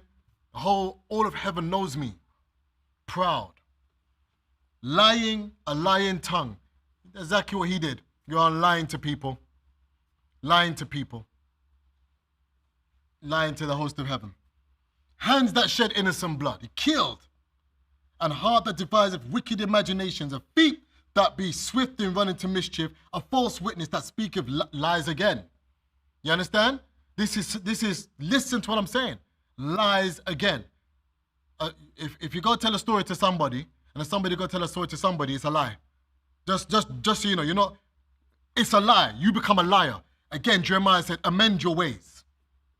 And I'm going to finish. He says, a false witness that speaketh lies, and he that soweth discord among brethren. And I'm going to close and leave it right there, because I will go on a bit more, but my time has come to a close. Thank you very much for listening to us at the Israelite Nation Worldwide Ministries. Hit the like, comment, subscribe. Please click in the link below. Fill out the link below. Somebody will get back in contact with you at our earliest convenience, which is almost instantaneously. Please feel free to pass this on to friends, family, to partake. And we always thank our God, the God of Abraham, Isaac, and Jacob, and we are grateful for Elder Shadrach. Have a great day, brethren, friends, and guests. Peace.